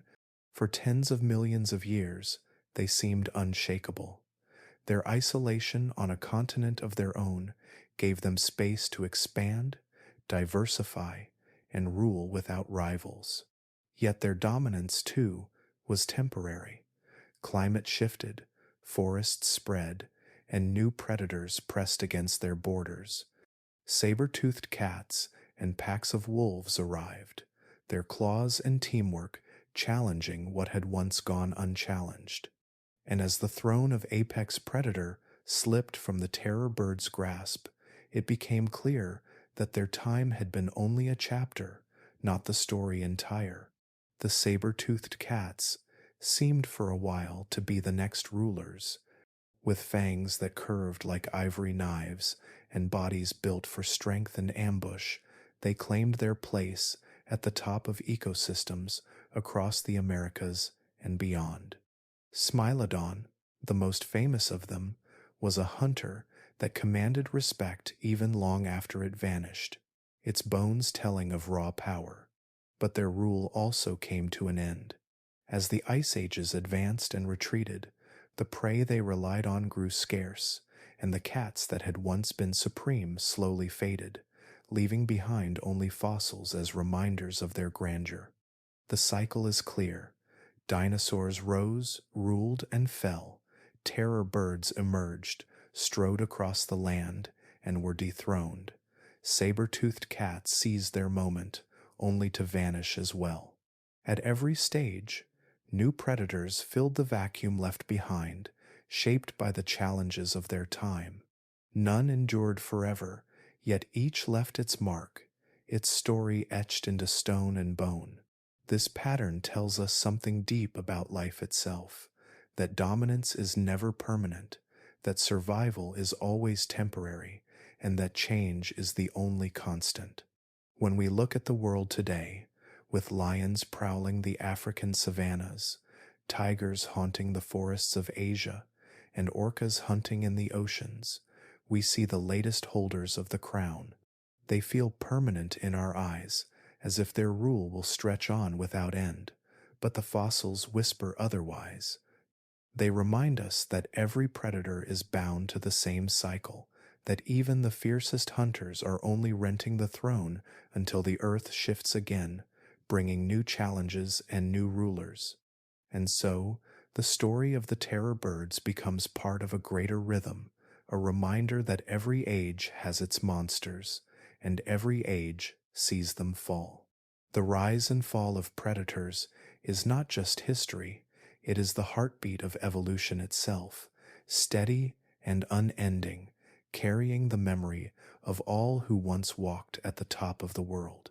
When the last of the terror birds vanished, the silence they left behind was more than the absence of giant footsteps across the plains. For over 50 million years, their presence had shaped South America's ecosystems. Every herd of grazing mammals, every small rodent, every creature that lived beneath the open sky had evolved under the pressure of sharp eyes and hooked beaks. With the birds gone, an entire balance collapsed. The crown of apex predator, empty for the first time in ages, did not remain vacant for long. The gap was filled quickly by mammals, whose rise had been building in the background for millions of years. As forests spread and climates shifted, the predators that had crept into South America from the north began to thrive. Packs of wild dogs, descendants of early canids, roamed across the savannas, chasing prey in long pursuits that terror birds could never match. Saber-toothed cats crouched in the shadows of woodlands, their long fangs flashing in the dappled light, ready to spring upon unsuspecting deer or ground sloths. Bears, heavy and strong, claimed carcasses and fought off rivals with brute force. Each of these mammals stepped into a role that once belonged to birds, but with strategies that brought new rhythms to the land. The prey, too, felt the change. For millions of years, they had been shaped by the strikes of birds. Their bodies had evolved to run from predators that hunted with speed and downward blows. When mammals took over, new rules were written. Herds that once scattered to avoid a charging bird now faced the coordinated tactics of wolves. Animals that once relied on speed alone found themselves trapped by ambushes from cats. In time, even their instincts shifted, honed not by the sharp crack of a beak, but by the stealth of paws and the endurance of pack hunts. Evolution wrote a new story into their bones, one that reflected the absence of birds and the dominance of mammals. Ecosystems themselves began to reorganize. Terror birds had been solitary rulers, shaping the land with the rhythm of individual hunts. Mammals brought complexity. Wolves and dogs hunted in groups, altering the behavior of prey on a larger scale. Cats worked in forests, their kills reshaping the lives of smaller animals that once depended on those same prey. With mammals holding the throne, no single predator controlled the land entirely.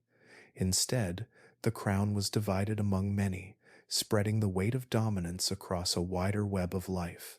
The absence of terror birds also opened ecological niches for smaller predators and scavengers.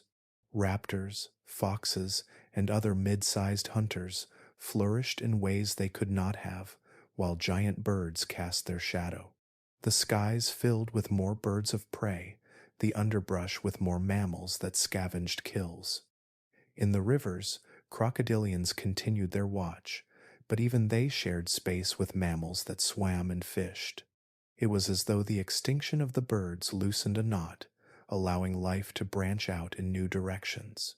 The landscapes themselves carried the memory of the shift.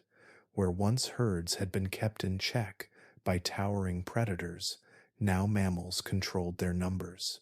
Grazing patterns changed, altering the growth of plants and shaping the spread of grasslands and forests. The balance between predator and prey was recalibrated, not erased but rewritten in ways that rippled outward for centuries. Fossil sites from the late Pleistocene reveal these changes, showing not only the bones of new predators, but also the adjustments in the prey species that lived under their reign. It is striking to imagine those same plains without the tall silhouettes of terror birds. The ground that once shook beneath their strides became the stage for mammalian hunters instead. The cries of cats and the howls of wolves replaced the piercing calls of birds that had once ruled the horizon. To stand in such a world would be to feel that something immense was missing, yet life had already moved forward, filling every space, every role, as if the age of birds had never been. Still, the fossils remind us of what was lost. They whisper of an Earth that for millions of years was shaped by predators unlike any alive today, a world where birds, not mammals, wore the crown. In their absence, ecosystems did not collapse, but they changed, bending around the gap left behind. Mammals stepped into the role of rulers, and the earth carried on, carrying in its soil and stone the faint echo of giants that once stood tall. Across Earth's history, predators have come in shapes so varied that they seem like inventions from dreams. Some had teeth like swords, others jaws that could swallow whole. Some crept in silence, others thundered across the land. Again and again, nature has proven that it does not cling to a single design. It reinvents, reshapes, and reimagines predators in ways that defy expectation. Few examples capture this truth more clearly than the terror birds themselves, creatures that turned the body of a bird into something that filled the role of a wolf. When we think of birds today, we picture fragility. We imagine robins tugging worms from the soil, sparrows flitting between branches, or even the ostrich, tall but wary, running not to hunt but to escape. To look at these creatures, it is hard to imagine that their kin once stalked like lions. Yet the terror birds prove that under the right pressures, evolution can take the form of something gentle and twist it into a weapon. Hollow bones, feathers, and wings reduced to stubs did not stop them. Instead, they became swift-footed hunters, their beaks serving as axes, their legs carrying them as fast as a charging mammal. They show us that nature has no fixed image for a predator. It takes what is available and bends it to the needs of survival. The terror birds were, in essence, birds that became wolves. They hunted with speed, chasing their prey across the plains. They struck with precision, breaking bones and crushing skulls with downward blows, and like wolves, they shaped the behavior of everything around them. Prey animals evolved to recognize the silhouette of a tall bird on the horizon, just as gazelles today recognize the outline of a stalking canid. Herds learned to scatter, to run, to adapt to the relentless pursuit of a hunter that would not yield once the chase had begun. In the language of ecosystems, the terror birds filled the very niche that elsewhere belonged to mammalian carnivores. Yet the imagination of evolution did not stop there. In the rivers of the same continent, crocodiles the length of buses ruled with stealth and ambush. In the forests, saber-toothed marsupials honed long curved fangs as precise tools for killing. Across oceans, whales transformed from four-legged land animals into creatures that rivaled the size of the dinosaurs, diving deep and swallowing fish by the thousands. Nature has again and again taken ordinary lineages and reshaped them into something extraordinary, as if to remind us that the rules are flexible and that survival can be achieved through many different paths. The terror birds are striking not only for what they were, but for what they suggest. They remind us that predators need not look like cats or dogs to succeed. They show us that claws and teeth are not the only weapons, that a beak can be just as deadly, that speed on two legs can rival four. They invite us to imagine other possibilities, to see that the shapes we consider natural are only temporary, and that new forms could rise again if the pressures of the world demanded it. To picture a flock of Seriemas today running swiftly through the grasslands of South America is to see a faint echo of this wild imagination. Small though they are, their hunting behavior mirrors the ancient rhythm of their colossal ancestors. They slam snakes against the ground, just as terror birds once slammed sloths and horses. In them, the spark of evolutionary creativity still flickers, scaled down but unmistakable. What the terror birds tell us, more than anything, is that evolution does not build toward perfection, but toward possibility. It takes wings and turns them into running legs. It takes a light frame and transforms it into a body of speed and power. It takes a creature we think of as fragile and remakes it into something to be feared. In the story of life, predators are not fixed designs, but roles waiting to be filled by whatever form can best adapt. The world without terror birds may seem quieter, but the principle they embodied remains. Somewhere, in the endless turning of time, new shapes of predators will rise, different from anything we expect, yet carrying the same purpose of survival. Just as birds once became wolves, evolution may one day imagine something equally strange, equally powerful, and equally unforgettable. Across the deep history of Earth, one theme appears again and again. The most powerful creatures, the ones that seem untouchable in their own age, are never as permanent as they appear. Dinosaurs walked the land for more than 160 million years, their size and strength unrivaled, their presence stretching from forests to deserts to coastlines, yet a single impact from the sky was enough to bring them down. Terror birds thundered across South America for more than 50 million years, unmatched as hunters of the plains, but they too faded when climates shifted and mammals pressed into their world. Saber-toothed cats, with their curved fangs and immense strength, once stalked nearly every continent, but even they could not endure the changes brought by the ice ages. Each reign that seemed eternal proved fragile when tested by the forces of time. Dominance in nature is never absolute. It rests on conditions, on landscapes, on climates, and on the balance of prey and predator. For the terror birds, dominance required wide grasslands where their long legs could unleash their speed. For saber-tooths, it required large herds of grazing animals to feed their powerful frames. For dinosaurs, it depended on ecosystems stable enough to support their immense bodies. When those conditions shifted, no amount of power could hold the throne. The same traits that once brought them success became the very reasons they struggled. Strength became a burden, speed became less useful, and specialization became a trap from which there was no escape. Adaptation is the true measure of survival. Creatures that could bend and shift to meet the demands of changing environments endured, while those that could not slipped into memory. Mammals, small and quick breeding, carried this flexibility.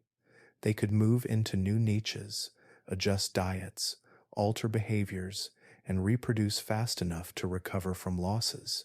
Birds, bound by slower reproduction and specialized forms, could not match this pace once the world began to change beneath them. The throne was not seized in a single dramatic battle, but yielded slowly, as one lineage adapted, while the other faltered. Even today, we see this pattern echo in the world around us. Lions rule the savannas of Africa, but their territories shrink as climates shift and landscapes are altered. Polar bears dominate the frozen north, but as ice retreats, they face challenges no power of claw or tooth can overcome. Orcas rule the oceans with intelligence and coordination, yet even they are bound to the survival of prey populations that fluctuate with warming seas. Every predator alive today, no matter how supreme they appear, holds only a temporary crown as fragile as those that came before. The story of the terror birds is a reminder written in stone. For more than 50 million years, they seemed invincible, their dominance stretching across generations beyond count. Yet their end came all the same, and with it a silence where once their calls echoed. They remind us that dominance is never about who is strongest in a single moment, but who can adjust when the world begins to change. Survival belongs not to the fiercest, but to the most adaptable, those that can step aside from one way of life and embrace another. The fragility of dominance is not a failure, but a natural rhythm. The rise of one predator clears space for the next. Each age brings its rulers, and each ruler eventually gives way.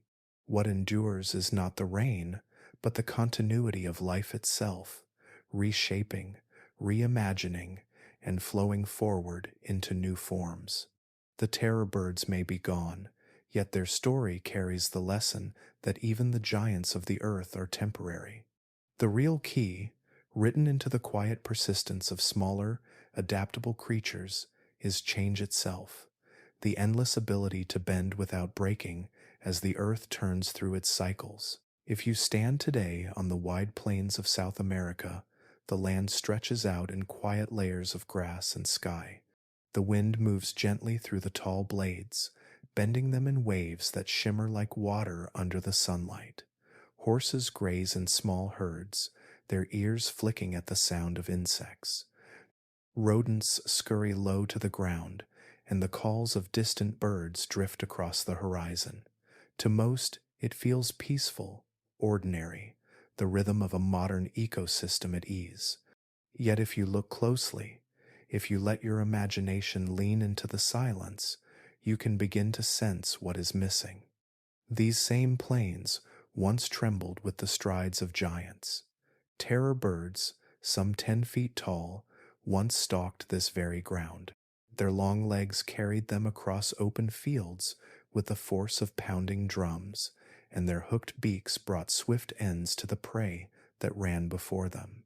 For more than 50 million years, their presence defined the landscape as real and as commanding as the herds they hunted.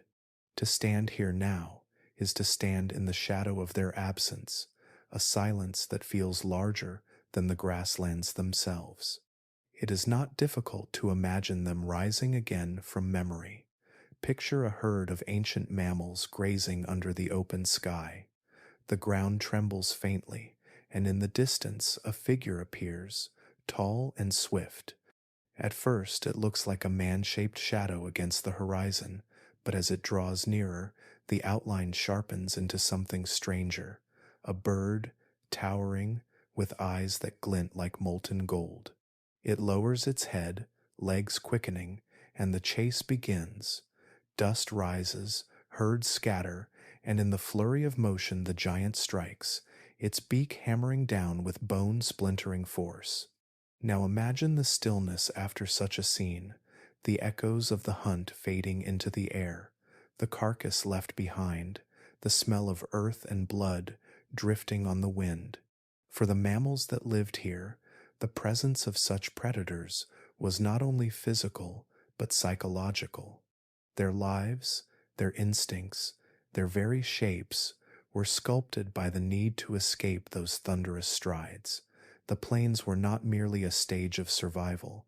They were the throne room of birds that had remade themselves into wolves. Today, the silence holds those ghosts. The plains no longer quake with their hunts, but the earth still carries the memory. Fossils lie buried in stone and soil, bones waiting to tell their story when uncovered by careful hands. A fragment of skull here, a leg bone there, each piece a whisper of giants that once stood where the grass now sways. In these remains, the past is never entirely gone.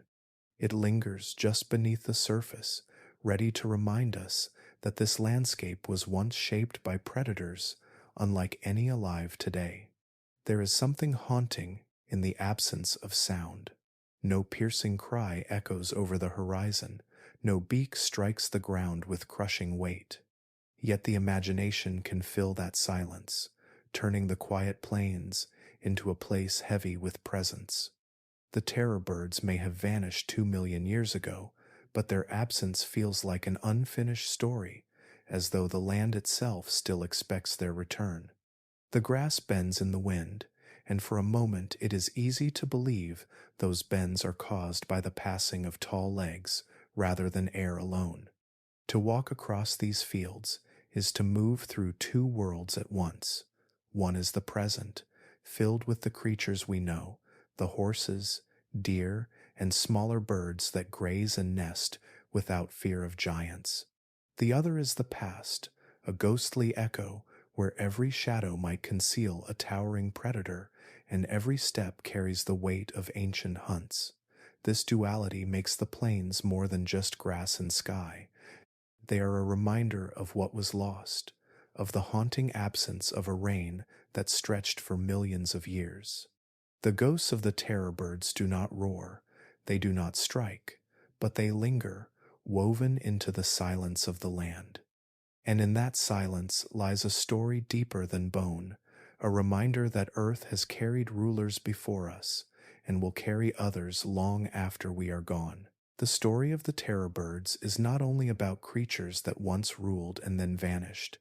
Beneath the bones and the silence they left behind lies a reflection of life's larger truth, a truth that still matters for us today.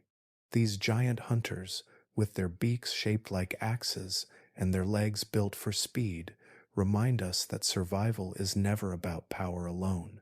It is about adaptation, about finding ways to endure when the ground shifts and the rules of existence are rewritten.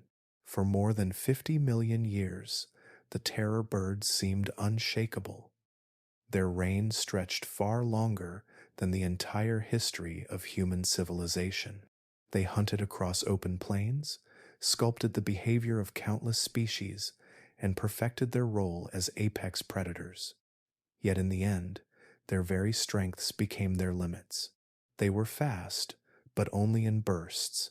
They were powerful, but only on open ground. They laid eggs, but too few to recover quickly from loss.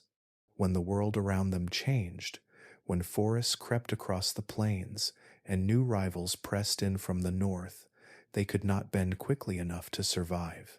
This fragility of dominance is one of their greatest lessons. Power, no matter how impressive, does not last forever if it cannot adjust. The dinosaurs taught this lesson before them, the saber-toothed cats after them, and in each case the message is the same. No matter how fearsome a predator becomes, no matter how secure it seems in its throne, it remains bound to the environment that sustains it. When that environment shifts, the crown slips. Survival belongs not to the fiercest, but to the most adaptable. For us, living in an age of rapid change, this truth carries weight. Human beings have mastered landscapes, built cities, and learned to shape the planet in ways that no other species has ever done. Yet the terror birds remind us that dominance can be fragile. The same ingenuity that gave us power must also be used to adapt, to shift when challenges arise, to bend rather than break. Just as mammals survived by diversifying and adjusting to new worlds, so must we. There is another lesson hidden in their story, one that speaks to humility. The terror birds were once the lions of their time, but their legacy today is known only through scattered fossils and fragments of bone. They remind us how easily the memory of dominance can fade. What seems unshakable in one age can become little more than a whisper in the next. Our own presence on this planet, though it feels vast, is but a brief moment in the span of Earth's history. To recognize this is not to diminish our importance, but to place it in perspective, to understand that life is larger than any single species. Yet their story also carries hope. Even as they vanished, life continued. New predators rose, ecosystems reshaped themselves, and the rhythm of survival carried on. Extinction is not the end of life, but part of its continual reinvention. From their disappearance came new opportunities for mammals, for forests, for smaller birds that still echo their hunting style. In this, we see resilience, the ability of life to endure through loss and to find new paths forward. The terror birds teach us about fragility, but they also teach us about persistence. Their reign was long, their story extraordinary, and their legacy still visible in the seriemas that run across South America today. They remind us that survival is not about holding the throne forever, but about leaving echoes that ripple forward, shaping the world even after the giants are gone. In their silence, there is wisdom. To survive, one must adapt. To endure, one must bend with the changes of the earth. And to understand life's story, one must accept that even the greatest reigns are temporary, but the lessons they leave behind can endure as long as the earth itself. The terror birds have left us fossils, fragments of their skulls and legs, pieces of their wings, and scattered impressions of their power. Yet for all that stone remembers, much remains hidden. Their story is filled with questions that linger in the silence of prehistory, questions that even science has not yet been able to answer.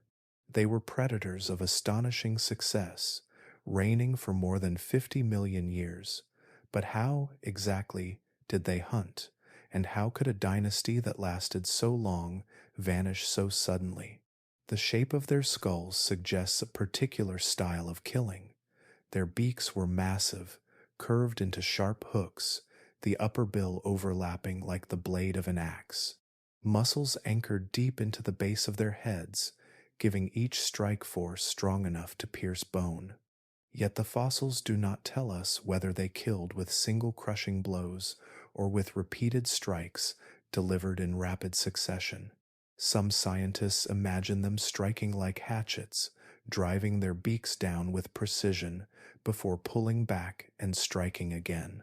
Others suggest they used their size to grapple, seizing prey with the tip of the beak before shaking it, slamming it against the ground in movements that still echo in the behavior of their living relatives, the seriemas. Each possibility paints a slightly different picture, but none can be proven with certainty. The mystery deepens when we consider the question of how social they may have been. Did terror birds hunt alone, as many large predators do, or did they ever work together? The fossil record leaves no clear sign of cooperative hunting, yet it does not entirely rule it out. The plains they ruled were vast, filled with herds of grazing mammals that could have been easier to control with more than one hunter. If some species did learn to coordinate, even loosely, their power would have been magnified beyond what bones alone reveal. Without direct evidence, however, this remains speculation, another shadow in the long night of the past. Equally puzzling is the question of their endurance. Few predator lineages have held the crown for as long as the terror birds. For tens of millions of years, they remained unmatched, evolving into small, medium, and giant forms that filled nearly every predatory niche on the continent. Their ability to dominate for such a span suggests not only strength but also resilience. They weathered climate shifts, volcanic events, and waves of change that eliminated many other lineages. Yet when their fall came, it came swiftly. Within a span of only a few million years, the birds that had once seemed eternal were gone. Why did their fall happen so quickly? Part of the answer lies in the arrival of new predators, mammals that bred faster, hunted cooperatively, and adapted to forests and climates the birds could not. But this does not explain everything. Fossils suggest that some terror bird species were still strong hunters, even near the end of their reign, their bones scattered across regions where prey was still plentiful. Something in the balance tipped sharply against them, but whether it was climate, competition, or a combination of both is still uncertain. Perhaps the greatest unanswered mystery is whether their story is complete. Fossils are scattered and rare, and gaps remain in the record that may yet hold surprises. There could have been species larger than Kelenkin, giants whose bones still sleep beneath layers of rock. There may have been populations that survived longer than we think, lasting into times close enough to brush against the earliest humans. Until those fossils are found, the picture of their end remains unfinished. The unanswered questions give the terror birds a kind of presence, even in their absence. They are not just creatures of the past, but puzzles that still challenge the present. Their silence invites us to imagine, to reconstruct their lives from fragments of bone and hints of behavior.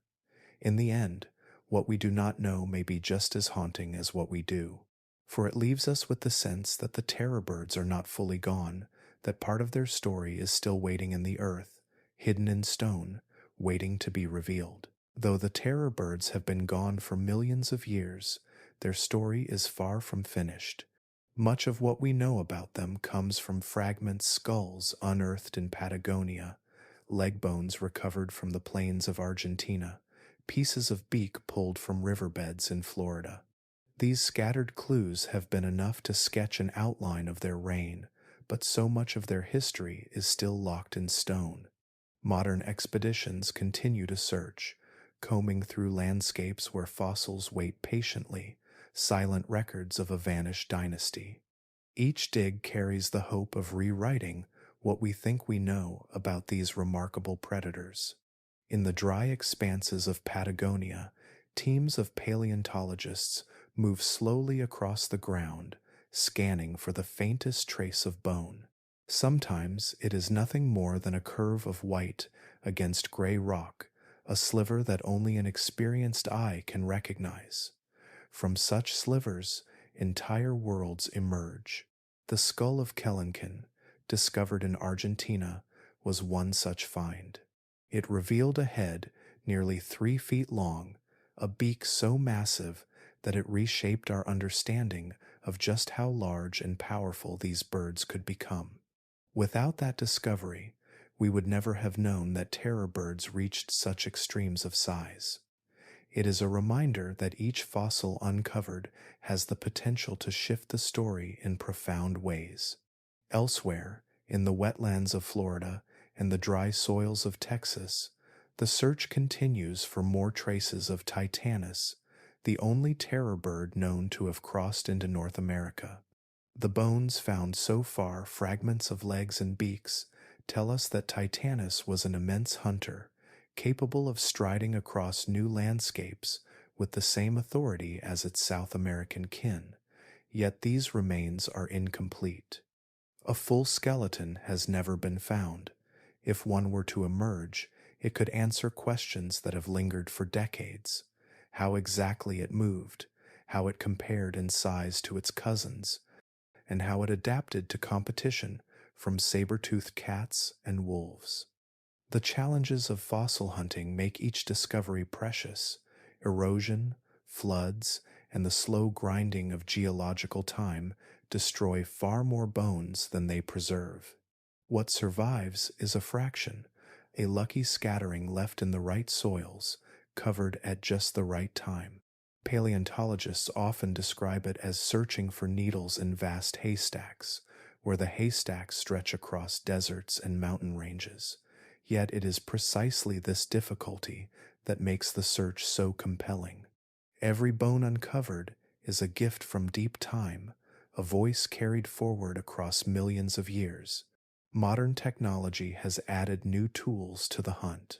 Ground-penetrating radar, satellite imagery, and 3D scanning allow scientists to spot promising sites and analyze fossils without damaging them. In laboratories, high-resolution CT scans reveal the inner structures of skulls, showing muscle attachments and brain cavities that hint at behavior. From these details, we gain glimpses of how terror birds may have lived, how strong their bites were, how sharp their vision might have been, even how they balanced their great bodies as they ran. Still, The greatest promise lies not in machines, but in the earth itself. Vast regions of South America remain unexplored, their fossil beds waiting beneath layers of soil and stone.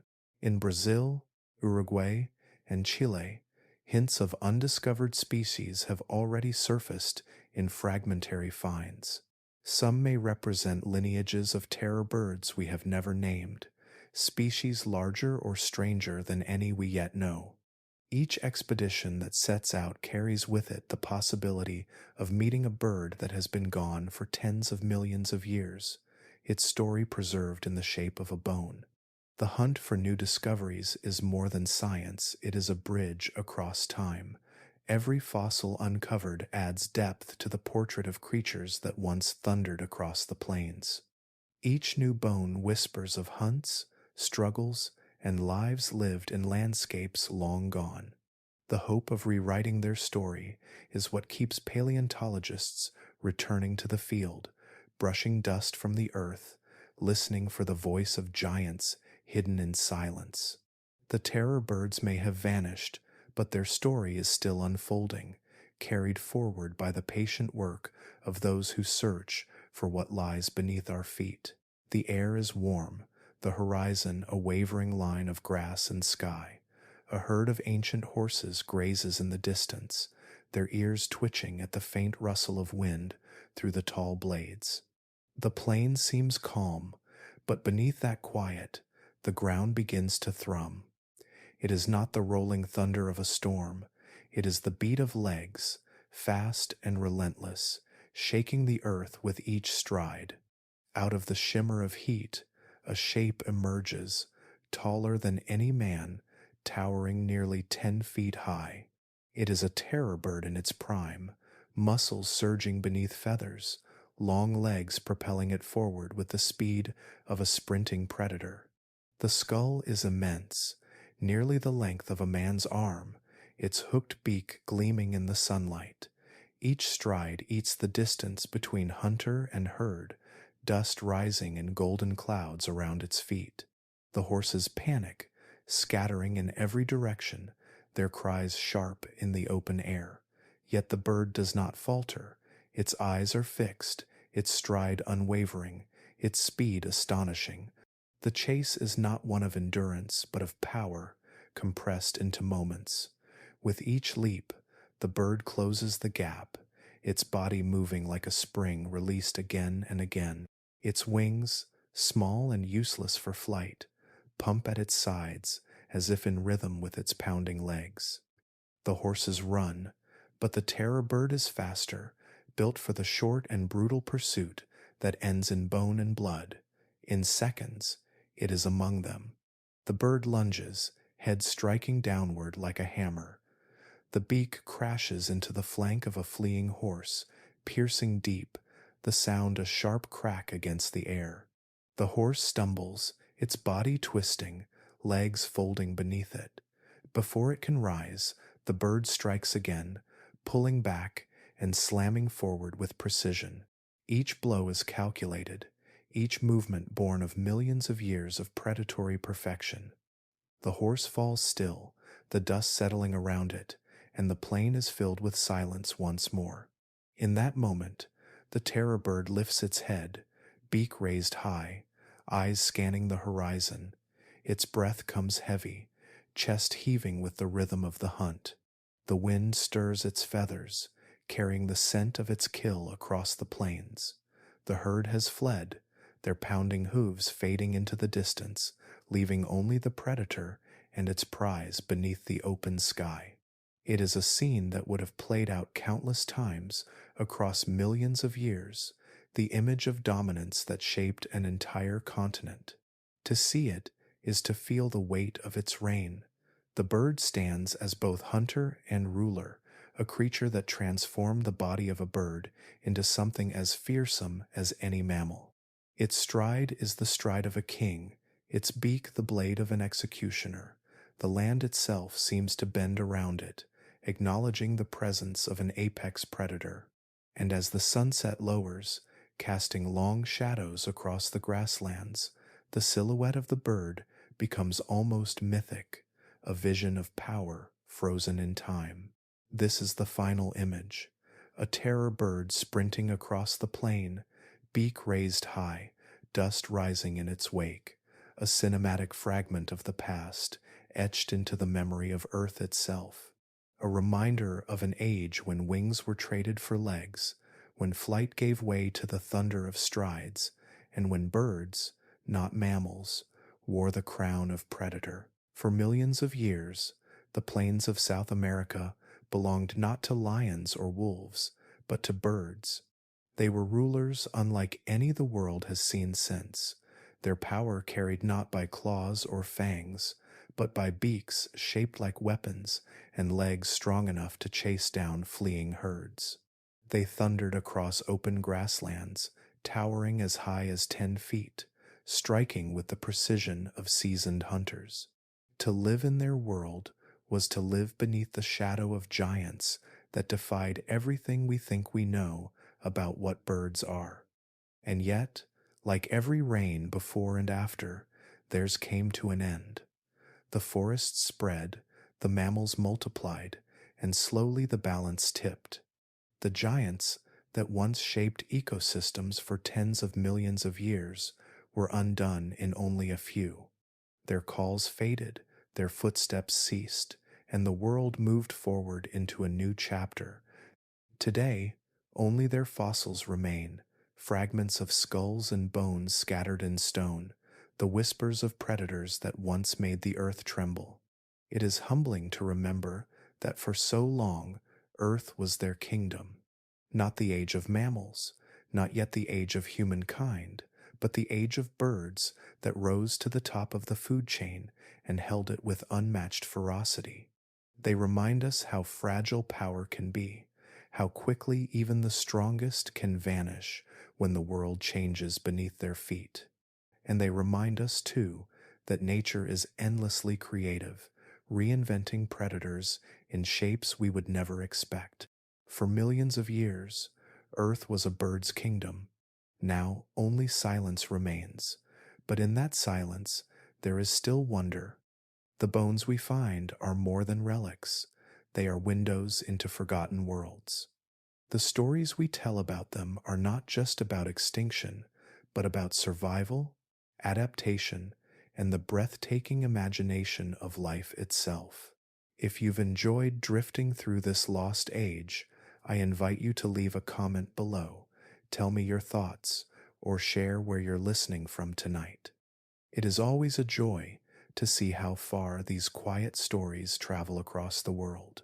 And if you'd like to hear more journeys into Earth's hidden past, giving this video a gentle like or subscribing helps this calm little corner keep growing. There are still so many forgotten stories waiting to be told, from oceans that once boiled with monsters stranger than any dream, to landscapes where ice ruled for tens of thousands of years. Every fossil, every fragment, carries another secret from deep time. Together, we can uncover them, slowly, one story at a time. So take one last breath with me as we leave the plains where the terror birds once thundered. Let the silence settle, carrying the echo of wings that never flew, of legs that ran like storms, of beaks that ruled like blades. Their kingdom may be gone, but their memory lingers in the bones of the earth, waiting for us to listen.